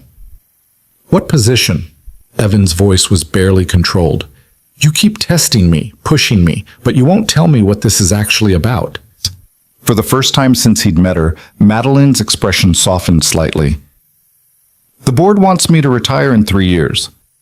They're pushing for my CFO to take over, a man who's brilliant with numbers and morally flexible in ways that terrify me. I've been searching for an alternative, someone I can train, someone I can trust to lead this company the right way." The implications settled over Evan like a weight. "You want me to run Cross Technologies. Eventually, after years of training, after you've proven yourself 100 more times, after I'm certain you won't become what so many others become when they have power." She stood. "But first, you need to understand something critical. In 2 weeks, we're conducting a facilities-wide safety inspection. It's standard, routine, happens every year." "Okay." "Our largest warehouse in the network, Facility 9, 2 hours south of here, has been reporting perfect safety scores for 18 months. 0 incidents. Not a single violation." Madeline's eyes hardened. "I don't believe it." "You think they're falsifying reports?" I think someone is, and I need you to find out who and why. Because if they're lying about safety, eventually someone's going to get hurt. And when they do, it won't just be a PR problem. It'll be a moral one. Evan felt exhaustion pulling at him. More tests, more pressure, more impossible situations designed to see if he'd break. But he thought about Marcus, about the life he was trying to build, about the note on a windshield that had started all of this. "When do I leave?" he asked. Madeline almost smiled. "Monday morning. And Cole? Be careful down there. Whoever's falsifying those reports has a lot to lose if you expose them." The warning hung in the air between them, and Evan understood that the real test was just beginning. Facility 9 sat in the middle of nowhere, surrounded by flat farmland and accessed by a single two-lane highway that stretched toward the horizon like a promise that went nowhere. Evan made the drive Monday morning in a rental car, watching the landscape empty out as he left the city behind. By the time he arrived, the isolation felt deliberate. The facility itself was enormous, maybe twice the size of the main distribution center, all steel and concrete and loading docks that seemed to go on forever. A chain-link fence topped with razor wire surrounded the property. Security cameras tracked his car as he pulled up to the gate. A guard emerged from the booth, clipboard in hand. "Help you?" "Evan Cole, Assistant Operations Manager. I'm here for the inspection." The guard checked his list, frowned, then nodded slowly. "They're expecting you. Park and visitor lot, check in at the main office." The gate rolled open with a metallic groan. Inside, the facility hummed with activity. Forklifts moved between towering shelves. Workers shouted instructions over the noise of machinery. Conveyor belts carried boxes in endless streams. Everything looked normal, efficient, professional. But something felt wrong. Evan couldn't name it yet, just a prickling sense that the performance was too smooth, too practiced. He found the main office on the second floor. A receptionist looked up as he entered, her smile professional but not warm. "Mr. Cole, Mr. Castellano is waiting for you." She led him down a hallway to a corner office where a man in his late 50s sat behind a desk cluttered with paperwork and coffee cups. Vincent Castellano had the look of someone who'd spent decades in warehouses, broad shoulders, weathered face, eyes that had seen every trick and shortcut in the book. "Cole." Castellano stood and shook his hand with a grip designed to test strength. "Madeline called me about your visit. Safety inspection, right?" "Standard review. Nothing to worry about if everything's in order." "Everything's always in order here." Castellano's smile didn't reach his eyes. "We run a tight ship. Best safety record in the network, 18 months running. 0 incidents, 0 violations. We're proud of that." "I saw the reports. Very impressive." "Not impressive. Just professional." Castellano gestured to the window overlooking the warehouse floor. "I've been running facilities for 30 years. You learn what matters. Safety matters." They talked for another 20 minutes about operations, procedures, staffing levels. Castellano answered every question smoothly, pulled up documentation instantly, showed Evan charts and graphs that told a story of perfect compliance. Everything was too perfect. "I'd like to walk the floor," Evan said finally. "Get a feel for operations firsthand." "Of course. I'll assign someone to give you a tour." "Actually, I'd prefer to go alone. No offense, but people act differently when management's watching." Castellano's expression hardened fractionally. "Company policy requires escorts for liability reasons. Insurance, you understand?" "I'll sign a waiver." "That's not how it works here." The words were friendly, but the tone wasn't. "Look, Cole, I don't know what Madeline told you, but there's nothing to find here. We run clean. If she's got concerns, she should bring them to me directly instead of sending someone to dig around." Evan met his gaze evenly. "I'm not here to dig. I'm here to verify. That's my job." "Then let me help you do your job. My operations manager, Dennis Harper, will show you around. He knows every inch of this place." There was no point in arguing. "Fine. When can we start?" "Right now." Dennis Harper turned out to be a lean man in his 40s with nervous energy and a habit of talking too fast. He appeared within minutes of Castellano's call, wearing a polo shirt and a forced smile. "Mr. Cole, pleasure to meet you. Heard a lot about your work at the main facility. That situation with North Point was impressive." Word travels fast. "We're all one company. Your success is our success. Dennis gestured toward the door. Ready for the grand tour? They descended to the warehouse floor, and Dennis launched into what was clearly a rehearsed presentation. He pointed out safety features, explained protocols, highlighted recent improvements. Everything he showed Evan matched the documentation perfectly. Too perfectly. Evan listened with half his attention while watching the workers. They moved efficiently, followed procedures, wore their safety equipment properly. But there was something in their body language, a tension, a wariness, that suggested they knew they were being observed. How long have you been operations manager here? Evan asked. 8 years. Started as a shift supervisor, worked my way up. This facility's like family to me. And in those 8 years, you've never had a single safety incident? Dennis's smile faltered. Well, minor things, bumps and bruises, nothing reportable. According to the records, there's been nothing at all for 18 months. We're very careful. They walked through receiving, through storage, through shipping. Dennis maintained his cheerful commentary, but Evan noticed small things. A fire extinguisher mounted too high to reach easily, an emergency exit partially blocked by pallets, a forklift with a cracked mirror that should have been replaced. Minor violations, individually meaningless, but they suggested the perfect safety record was cosmetic. They were passing through a corridor between storage sections when Evan heard it, a loud crash followed by shouting. Dennis stiffened. Probably just a dropped pallet. Happens all the time. Let's check it out. That's not part of the tour. Evan was already walking toward the sound. He found a small crowd gathered around a young worker sitting on the ground, his face pale, holding his left arm at an odd angle. A forklift sat nearby, its load scattered across the floor. What happened? Evan asked. The workers looked at him, then at Dennis, who'd caught up. The injured man started to speak, but Dennis cut him off. Just an accident. Miguel lost his balance climbing down from the forklift. We'll get him to the medical office, file an incident report. Lost his balance? Evan looked at the scattered load. Or did something fall? Miguel met Evan's eyes, and something passed between them, a silent plea, or maybe a warning. I slipped, Miguel said quietly. My fault. Let's get you checked out.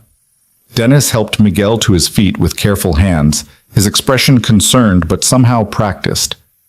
Cole, if you'll excuse us, I need to handle this. Company protocol. I'll come with you. That's not necessary. I'm here for a safety inspection. This is a safety incident. I need to observe how it's handled. Dennis's jaw tightened, but he nodded. They took Miguel to a small medical office where a tired-looking nurse examined his arm and declared it probably sprained, not broken. She wrapped it, gave him ice, and told him to see a doctor if the pain didn't improve.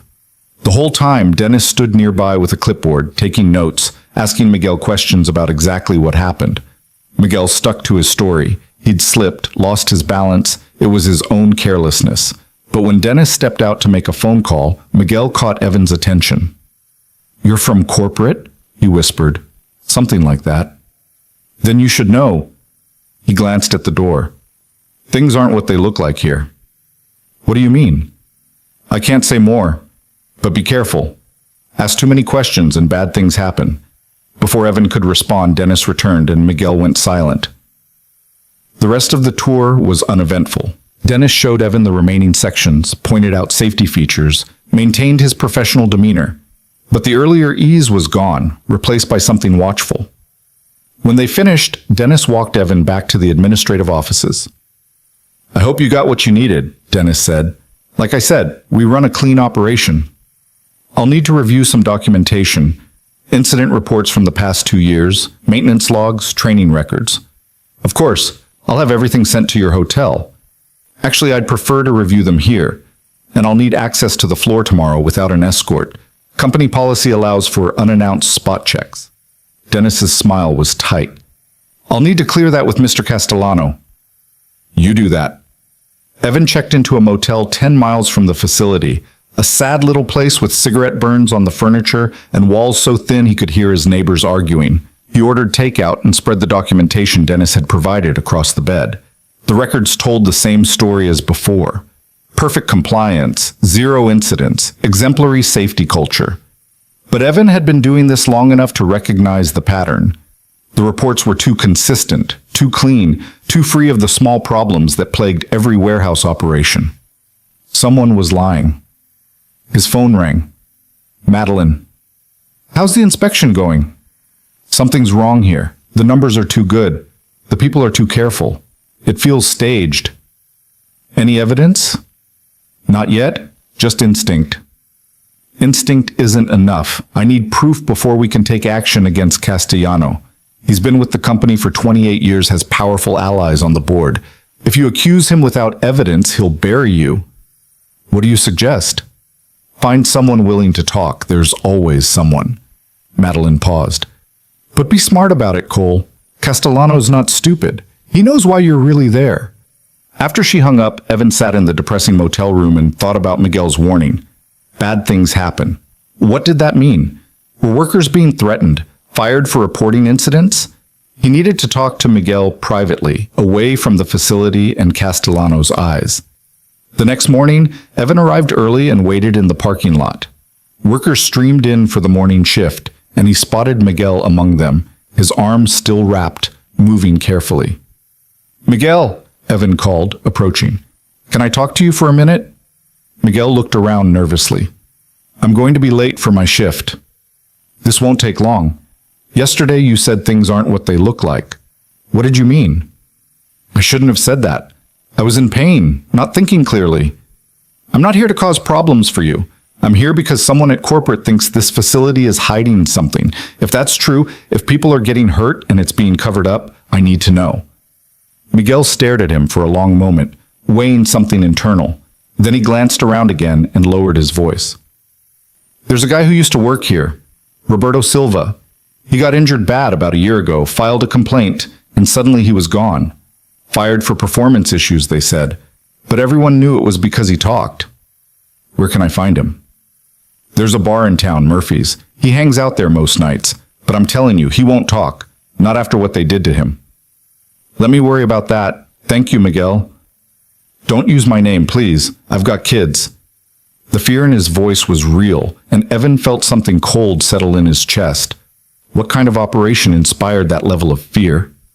He spent the day conducting his official inspection, taking notes, photographing equipment, asking questions that Dennis and Castellano answered with practiced ease. But his mind was already on that evening, on finding Roberto Silva and learning what had really happened here.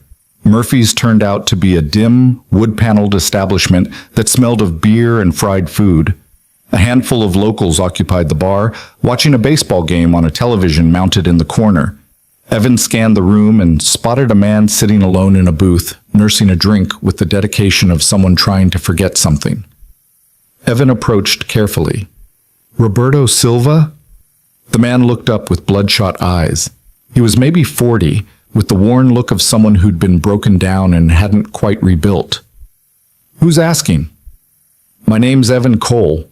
I work for Cross Technologies. I wanted to ask you about your time at Facility 9. Roberto's expression hardened. I don't work there anymore. I know. That's why I'm here. I need to understand what happened. Why? So you can make sure it doesn't happen to anyone else? Or so you can figure out how to keep people like me quiet? Evan sat down across from him. I'm investigating safety violations at the facility. I think incidents are being covered up. If that's true, I need to expose it. You're wasting your time. Castellano owns that place. He decides what gets reported and what doesn't. Anyone who disagrees finds themselves unemployed. Tell me what happened to you. Roberto took a long drink, considering. Then he seemed to make a decision. I was running a forklift. One of the hydraulic lines had been leaking for weeks. I reported it 3 times through the proper channels. Nothing happened. They said it was scheduled for maintenance, but maintenance never came. He rotated his left shoulder, and Evan saw the stiffness there. The line burst while I was moving a 2-ton load, lost control, crashed into a support column, dislocated my shoulder, fractured 2 ribs, got a concussion. That should have been a major incident report. Should have been. But Castellano came to see me in the hospital, told me the accident was my fault for not double-checking the equipment before use. Said if I filed an official complaint, he'd make sure I was terminated for negligence. But if I kept quiet, took the workers' comp, and didn't cause trouble, He'd let me resign with severance. And you took the deal. I've got a wife and 2 kids. What else was I supposed to do? Roberto's voice was bitter. But here's the thing. I wasn't the first. There have been others, broken bones, chemical burns. One guy who lost 3 fingers in a conveyor belt. All of them covered up. All of them paid off or scared off. Evan felt anger building in his chest. Will you testify to this? Give an official statement? And lose my severance? End up blacklisted from every warehouse job in the state? Roberto shook his head. I'm sorry, but I can't help you. I've got too much to lose. People are still getting hurt there. If we don't stop this, then they'll learn what I learned, that corporate doesn't actually care about safety. They care about numbers that look good on paper. Roberto stood, dropping money on the table.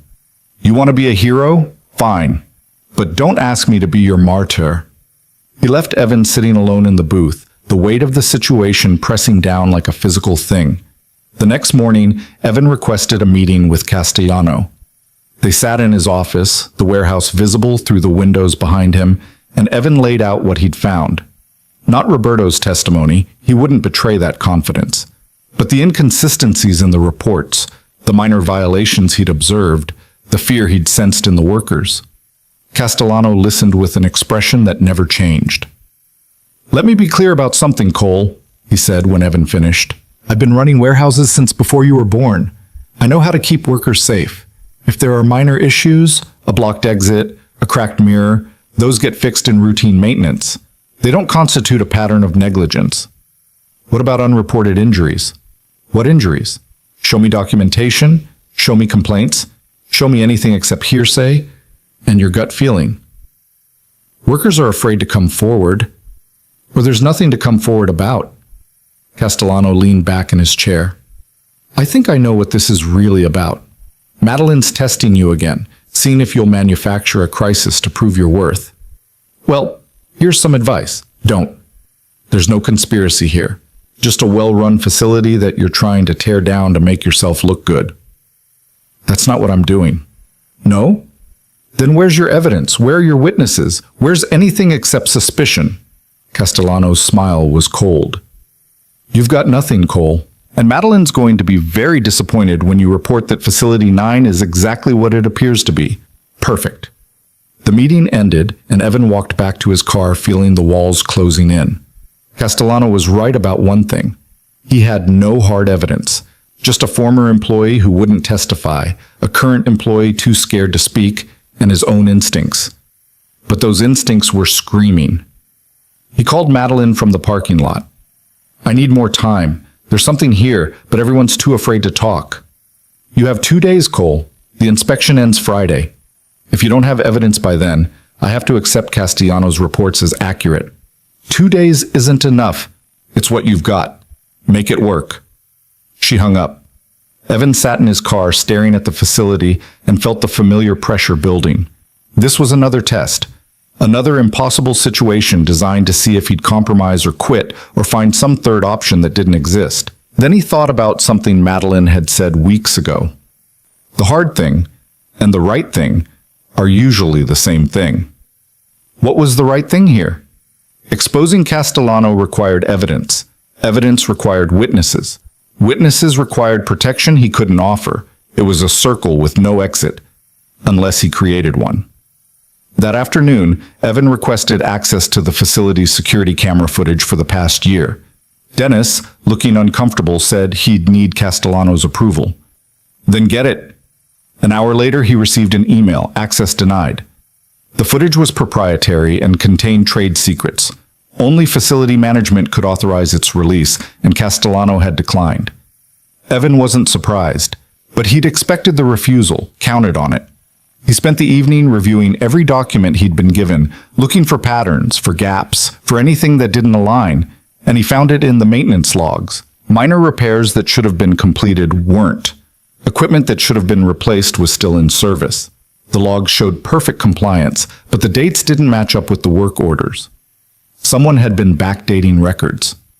It wasn't proof of injuries being covered up, but it was proof of falsification. And if they were lying about maintenance, what else were they lying about? The next morning, Evan showed up at the facility with a corporate safety inspector he'd requested from headquarters, a no-nonsense woman named Karen Wright, who'd been conducting facility inspections for 15 years. Castellano met them in the lobby, his expression thunderous. "This is highly irregular. You didn't have authorization." "Ms. Cross authorized it," Evan said calmly. "Ms. Wright is here to conduct an independent assessment of your maintenance compliance. I've identified discrepancies that require immediate investigation." Karen pulled out her tablet.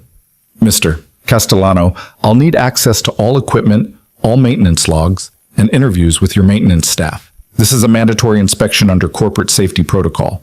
You can cooperate or I can shut down operations until you do." Castellano's jaw worked, but he nodded stiffly. The inspection took all day. Karen was thorough, methodical, and immune to Castellano's charm or intimidation. She found the backdated records within 2 hours. She found equipment that should have been decommissioned still in use. She found maintenance work marked complete that had never been done. By 4 p.m., she had enough. "Mr. Castellano," she said, her voice cold with professional anger, "this facility is in violation of 17 separate safety protocols. I'm recommending immediate suspension of operations pending a full investigation." Castellano's face went white. "You can't do that. We have contracts, shipments. You should have thought of that before falsifying safety records." She turned to Evan. "Mr. Cole, I'll be filing my report directly with Miss Cross. I'd suggest you not be here when Mr. Castellano's employees realize they're out of work because of this." But Evan stayed. He watched Castellano's carefully constructed world collapse, watched the man make frantic phone calls to board members who couldn't or wouldn't help, watched the facility go silent as workers were sent home. And when Castellano finally sat behind his desk with his head in his hands, Evan spoke quietly. "This didn't have to happen. If you'd just been honest, if you'd prioritize people over numbers, don't." Castellano's voice was broken. "Don't stand there and lecture me about honesty. You don't know what it's like to run a facility this size with the targets they give us. Something always has to give. And you chose safety. I chose survival. For me, for this facility, for the workers who need these jobs." He looked up, his eyes red. "You think you're better than me? Wait until you've been doing this for 30 years. Wait until the board's breathing down your neck about quarterly numbers and threatening your job if you don't deliver. Then tell me how easy it is to choose the right thing." Evan felt something almost like pity. Almost. "The difference," he said, "is that when that choice comes, I'll make it anyway."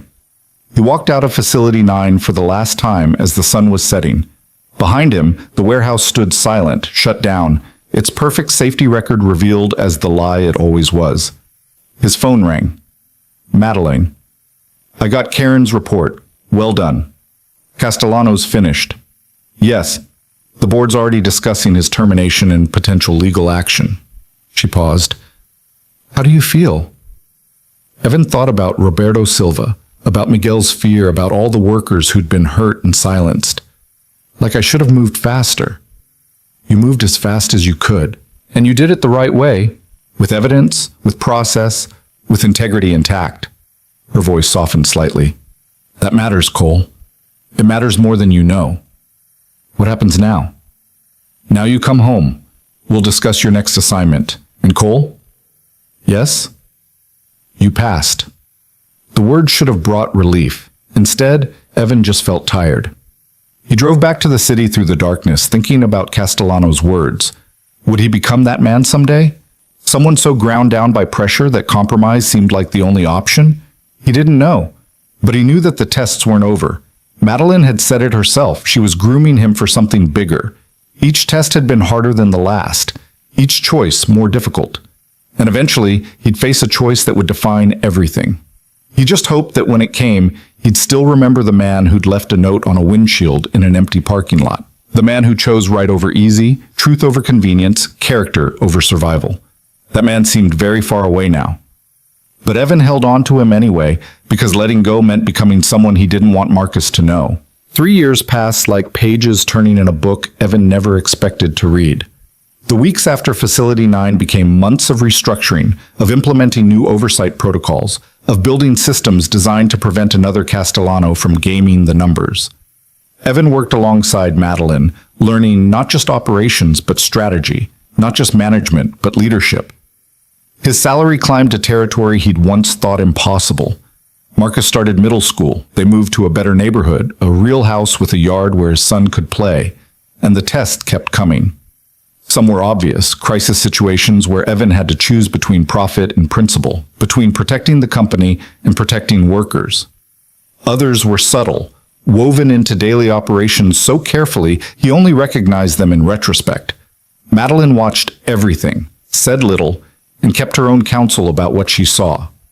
But something was building. Evan could feel it in the air, in the way board members looked at him during meetings, in the increasing responsibility.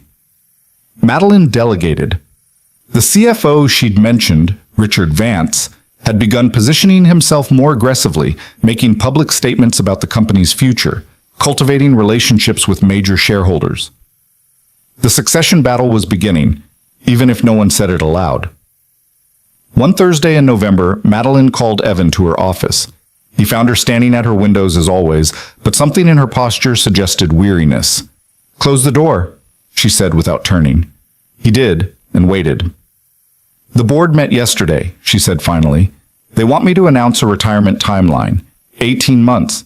After that, they'll vote on my successor." "And Vance is campaigning." "Aggressively. He's promising the board increased profitability, streamlined operations, aggressive expansion into new markets. Everything they want to hear."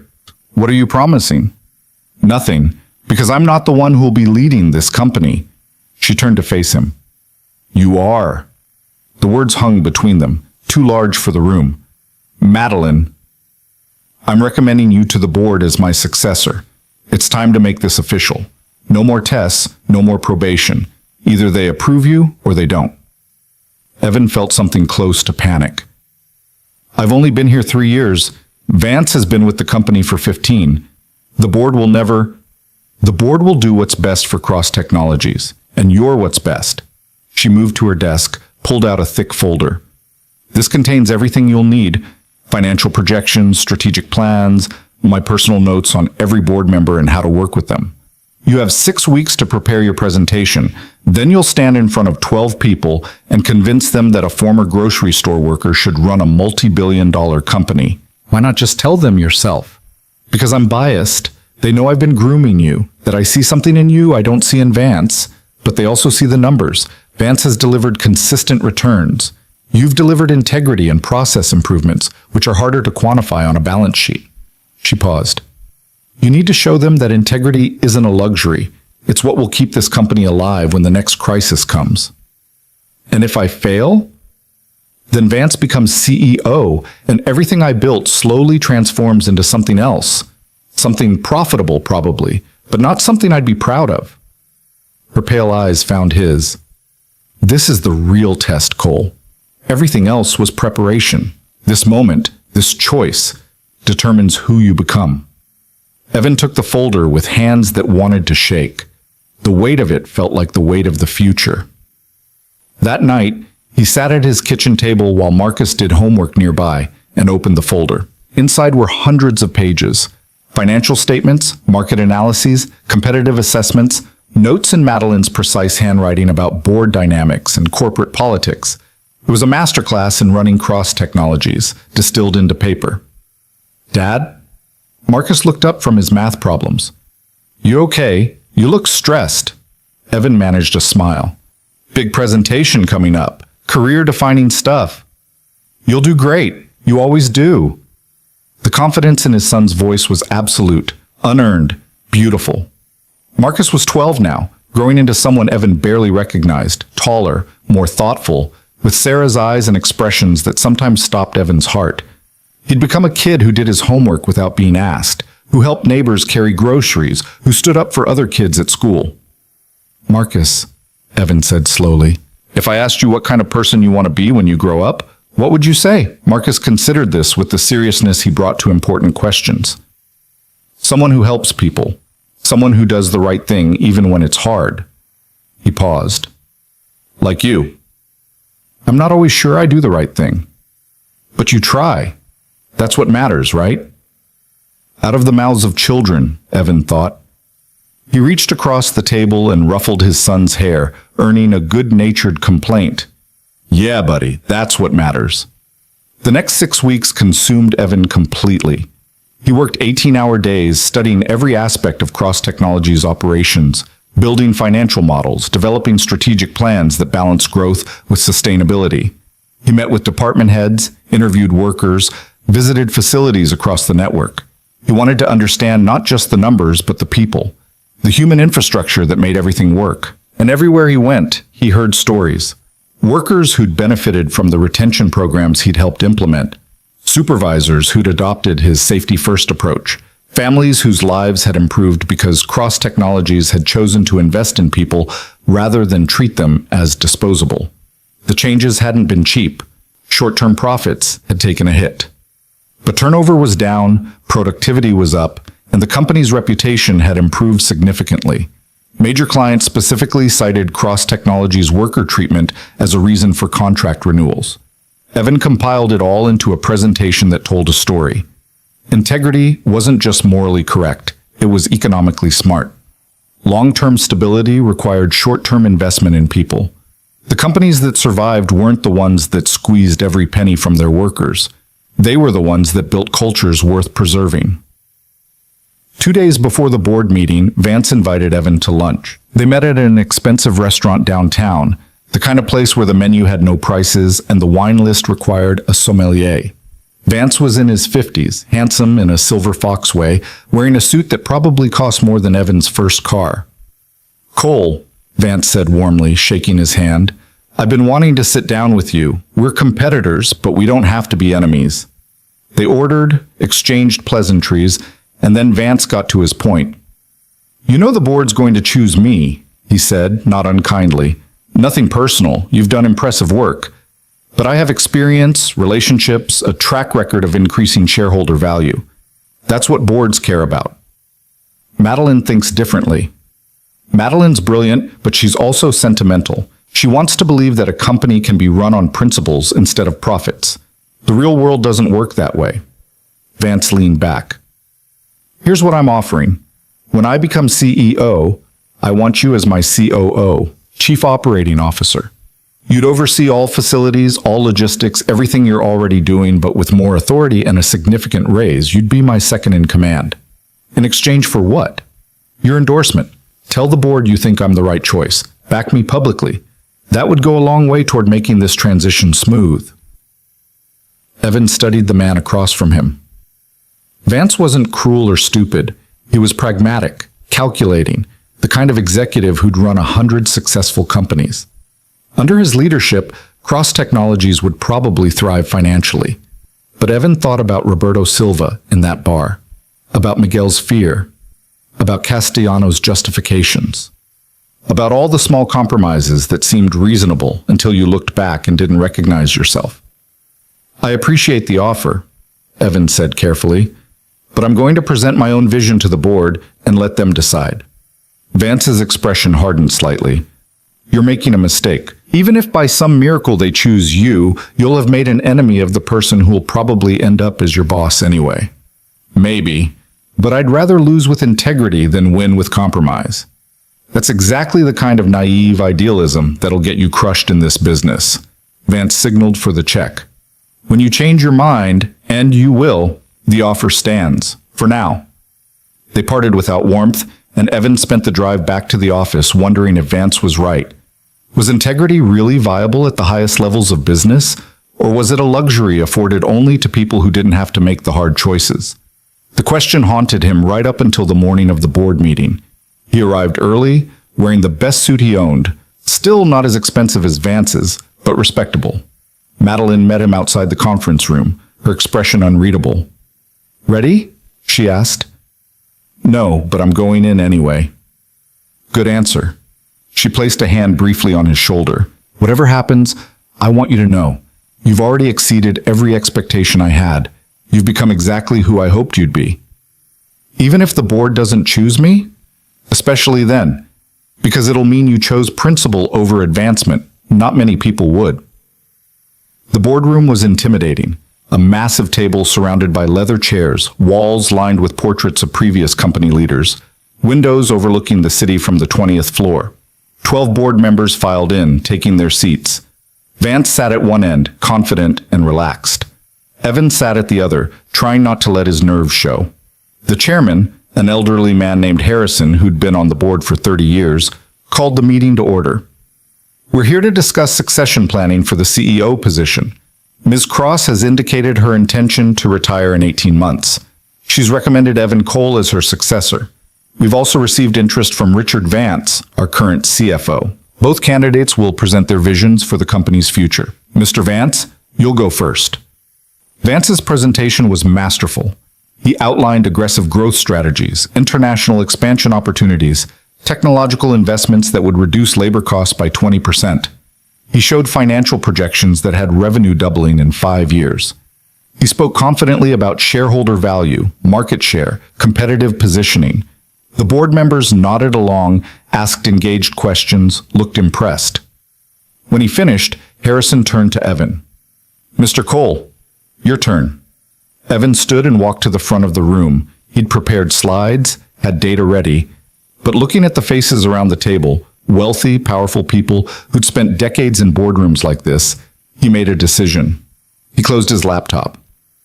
3.5 years ago, he began, I scratched Madeline's car in a parking lot. I could have driven away. No one would have known, but I left a note because I wanted to be able to look my son in the eye and tell him I'd done the right thing. He had their attention. Madeline used that moment to test me. She's been testing me ever since. Impossible deadlines, ethical dilemmas, situations designed to see if I'd compromise when pressured. And I won't lie to you, I've wanted to compromise. There have been moments when cutting corners or bending rules would have been so much easier. He paused, meeting each board member's eyes in turn. But here's what I learned. The companies that survive aren't the ones that maximize short-term profits at any cost. They're the ones that build sustainable cultures, that invest in people, that make decisions based on decades rather than quarters. Mr. Vance showed you impressive numbers, but those numbers come from treating workers as expenses to minimize rather than assets to develop. One of the board members, a woman named Patricia Chen, leaned forward. You're saying his approach is wrong? I'm saying it's incomplete. Yes, we need to be profitable. Yes, we need to compete. But we also need to be the kind of company people want to work for, that clients want to partner with, that communities welcome rather than resent. He opened his laptop and brought up his own data. The retention improvements, the productivity gains, the client feedback about Cross Technology's reputation. Then he showed the costs, the reduced short-term margins, the investments in wages and benefits, the slower growth trajectory. Mr. Vance can double revenue in 5 years, Evan said. But at what cost? How many workers injured because we cut safety to save money? How many shortcuts taken because quarterly targets matter more than long-term sustainability?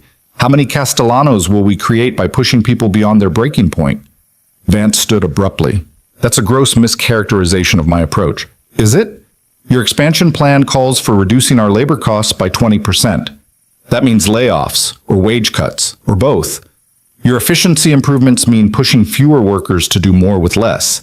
Your growth targets require the exact kind of pressure that led to Facility 9. The room went silent. Harrison cleared his throat. Mr. Cole, you make compelling points about sustainability, but the board has a fiduciary duty to shareholders. We can't prioritize worker welfare over returns. I'm not asking you to. I'm asking you to recognize that they're connected. The facilities with the best worker treatment have the best productivity. The programs that cost us money up front have saved us more in reduced turnover, fewer errors, and better client relationships. Doing right by people isn't charity, it's good business. He brought up his final slide, a photograph of the note he'd left on Madeline's windshield, enlarged and framed. This note hangs in Madeline's office, Evan said quietly. It represents a choice. The choice to do the right thing when no one's watching. That's what leadership should be. Not maximizing profits at any cost, but building something that lasts. Something we can be proud of.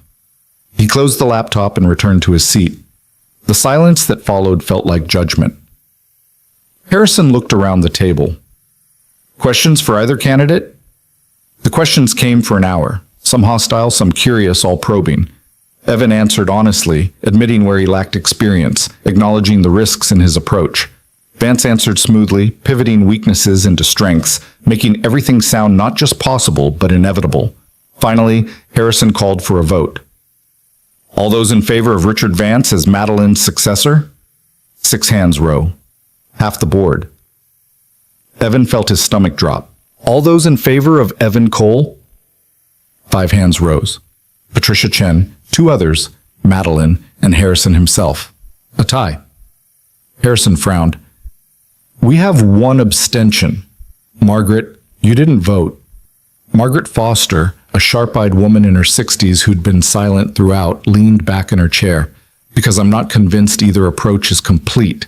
Mr. Vance, your numbers are impressive, but they rely on assumptions about worker productivity that concern me. Mr. Cole, your principles are admirable, but I need to know you can make hard decisions when necessary. She looked at Evan directly. Tell me about a time you had to choose between doing what was right and doing what was profitable.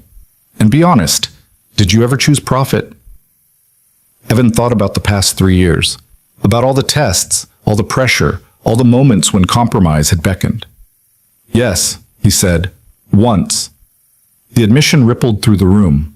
We had a client threatening to terminate a $10 million contract if we didn't meet an impossible deadline.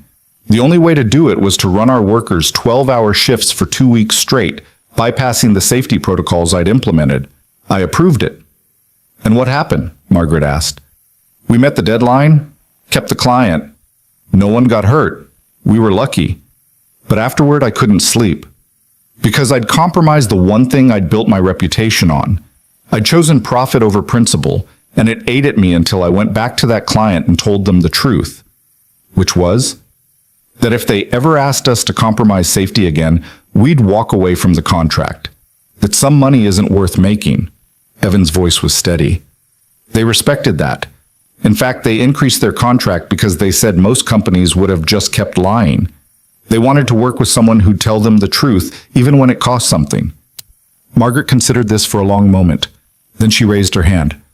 I vote for Evan Cole. The room erupted in murmurs. Harrison gavelled for quiet. By a vote of 6-6 with 1 deciding vote, Evan Cole will succeed Madeline Cross as CEO of Cross Technologies, effective 18 months from today. Evan couldn't breathe, couldn't process what had just happened. He looked at Madeline and saw something rare on her face, a genuine smile. Vance stood stiffly. The board has spoken. Congratulations, Cole. He left without shaking hands, and Evan knew he'd just made a powerful enemy. But sitting in that boardroom, surrounded by people who'd just bet the company's future on his integrity, he couldn't bring himself to regret it. The next 18 months were a controlled hurricane. Evan worked alongside Madeline, learning everything she could teach him while proving to a skeptical board that their gamble would pay off. He implemented changes carefully, balanced growth with sustainability, made hard decisions that kept him awake at night but that he could defend in the mirror each morning. Marcus watched his father navigate the pressure and ask questions that cut to the heart of things. Are you happy, Dad? Like, really happy? Evan considered the question seriously. I'm challenged. I'm scared most days, but yeah, I think I'm happy. Because I'm doing work that matters. Is the money worth it? The money helps, but that's not why I do it. Then why? Evan thought about the note on the windshield, about the choice that had changed everything. Because someone gave me a chance to prove that doing the right thing isn't naive, that integrity can survive at the highest levels, and I don't want to waste that chance. Marcus nodded slowly, processing. I'm proud of you, Dad. Those 4 words meant more than any board vote ever could. When the transition day finally arrived, Madeline held a company-wide meeting. Thousands of employees gathered in person and virtually to hear her final speech as CEO. 30 years ago, she began, I started this company with a simple idea, that logistics could be both efficient and ethical, that we could move goods across the world while treating the people who made it possible with dignity and respect. She paused, looking out at the assembled faces. I won't lie to you, it's been harder than it should be.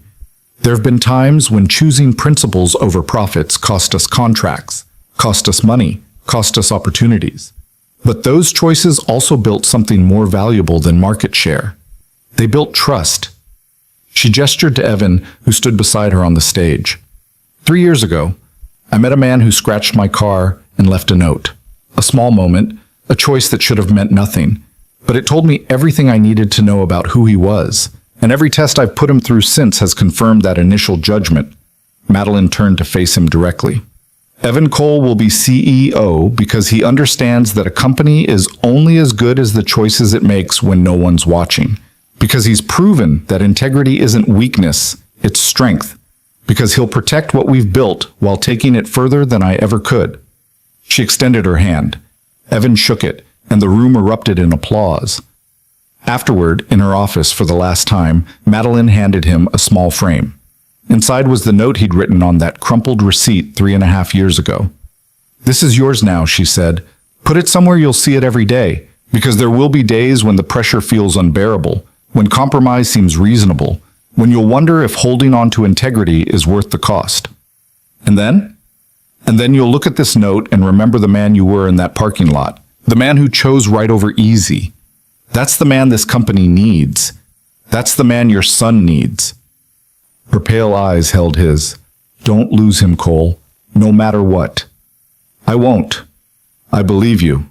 She smiled. "Now get out of my office. It's yours now." Evan hung the framed note in his new office, the CEO's office, still surreal to think about, right where he could see it from his desk. And over the months that followed, Madeline's warning proved prophetic. The pressure was immense. Clients demanded impossible things. The board questioned his decisions. Competitors undercut them on price by treating workers poorly. There were days when Evan wanted to scream, days when cutting corners beckoned like a siren song. But every time he looked at that note, he remembered who he'd been, who he'd chosen to be. And he held the line. Cross Technologies didn't grow as explosively as it might have under Vance, but it grew steadily, sustainably, building a reputation that attracted both clients and talent. Workers started careers there instead of just taking jobs. Retention rates climbed. Industry publications wrote about their model. Other companies, grudgingly, slowly, started adopting similar approaches. 5 years into Evan's tenure as CEO, Forbes ran a profile. The headline read, "The Parking Lot CEO, How One Note Changed Everything." They got most of the story right, though they made it sound more dramatic than it had been. No one interviewed believed the parking lot story until they met Evan and heard him tell it. Then they understood. Because Evan Cole hadn't changed. He still drove a sensible car, still lived in the same house, still showed up at Marcus's school events, and helped elderly neighbors with their groceries. The salary was different, the responsibilities were different, but the man who'd left that note in the dark was still there. Marcus graduated high school near the top of his class, with scholarship offers to 3 universities. At dinner, celebrating his acceptance to MYMT in his father's alma mater, he raised a glass. "To Dad," he said, "who taught me that doing the right thing matters more than doing the easy thing." Evan felt his eyes sting. "You learned that on your own, buddy." "No, I learned it by watching you." Marcus grinned. "Every time you came home exhausted from work but still helped with my homework. Every time you told someone the truth, even when a lie would have been easier. Every time you chose us over the job, even when the job was demanding everything." Around the table, their small family, Evan, Marcus, and Mrs. Chen, who'd become far more than just a neighbor, raised their glasses in a toast to choices and character and the long, difficult path of integrity. A decade after that note on the windshield, Evan stood before another board meeting. Cross Technologies had weathered an economic downturn, expanded into new markets, and maintained its reputation as an employer of choice. The company was thriving, but more importantly, it was thriving the right way. During the meeting, one of the newer board members, someone who hadn't been there for Evan's initial appointment, asked a pointed question. "Mr. Cole, your approach has worked well in stable markets, but what happens when we face a real crisis? When we have to choose between survival and your principles?" Evan thought about Facility 9, about the North Point crisis, about every impossible choice he'd faced. Then he looked around the table at faces that had become familiar over the years. "In my experience," he said carefully, "those aren't separate choices. Survival depends on principles. The moment we compromise who we are to save the company, we lose the company anyway, just more slowly." That's idealistic. Maybe, But it's kept us alive this long. Evan paused. I'm not saying we'll never have to make hard choices, but I am saying we'll make them honestly, transparently, with our values intact, because the alternative isn't survival, it's slow death by 1,000 compromises. The board member nodded thoughtfully, and the meeting moved on. That evening, Evan found himself standing in his office, looking at the framed note on the wall. The paper had yellowed slightly, the ink fading, but the words were still clear. Someone knocked. He turned to find Madeline in the doorway. She was 70 now, long retired, but she still stopped by occasionally to check on things. "Thought I'd find you here," she said. "Just thinking." "About what?" "About whether that note was really worth everything that came after. The tests, the pressure, the impossible choices." Madeline walked to the window, looking out over the city the way she always had. "Do you know why I really tested you the way I did?" "To see if I'd break." "No, to show you that you wouldn't." She turned to face him. "You were broken when I met you, Cole. Ground down by life, surviving on fumes, convinced the world didn't care about character. I needed to prove to you that it did, that choosing integrity over convenience wasn't just noble. It was necessary." "And did you?" "You tell me. When you look at your son, when you look at this company, when you look in the mirror, what do you see?" Evan thought about Marcus at MIT, studying engineering and talking about building systems that helped people, about Cross Technology's reputation, about the thousands of workers whose lives were better because of choices he'd made, about the man staring back at him each morning, tired but unashamed. "I see someone who left a note in a parking lot," he said quietly, "and never stopped being that person." Madeline smiled. "Then it was worth it. Every test, every impossible choice, every sleepless night, worth it, because you proved something I'd been looking for my whole career." "What's that?"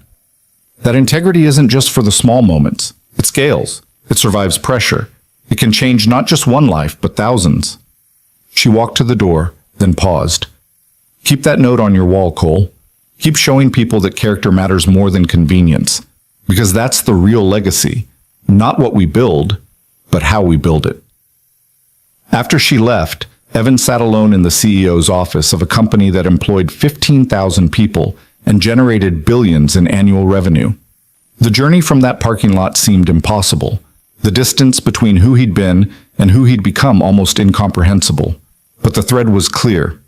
One choice, made in darkness when no one was watching. A choice to own a mistake rather than hide from it. To do right rather than easy. That choice had changed everything. His phone buzzed. Marcus, sending a photo of himself on MIT's campus with a caption that made Evan's chest ache with pride. "Following in your footsteps, Dad. Except I won't scratch any cars."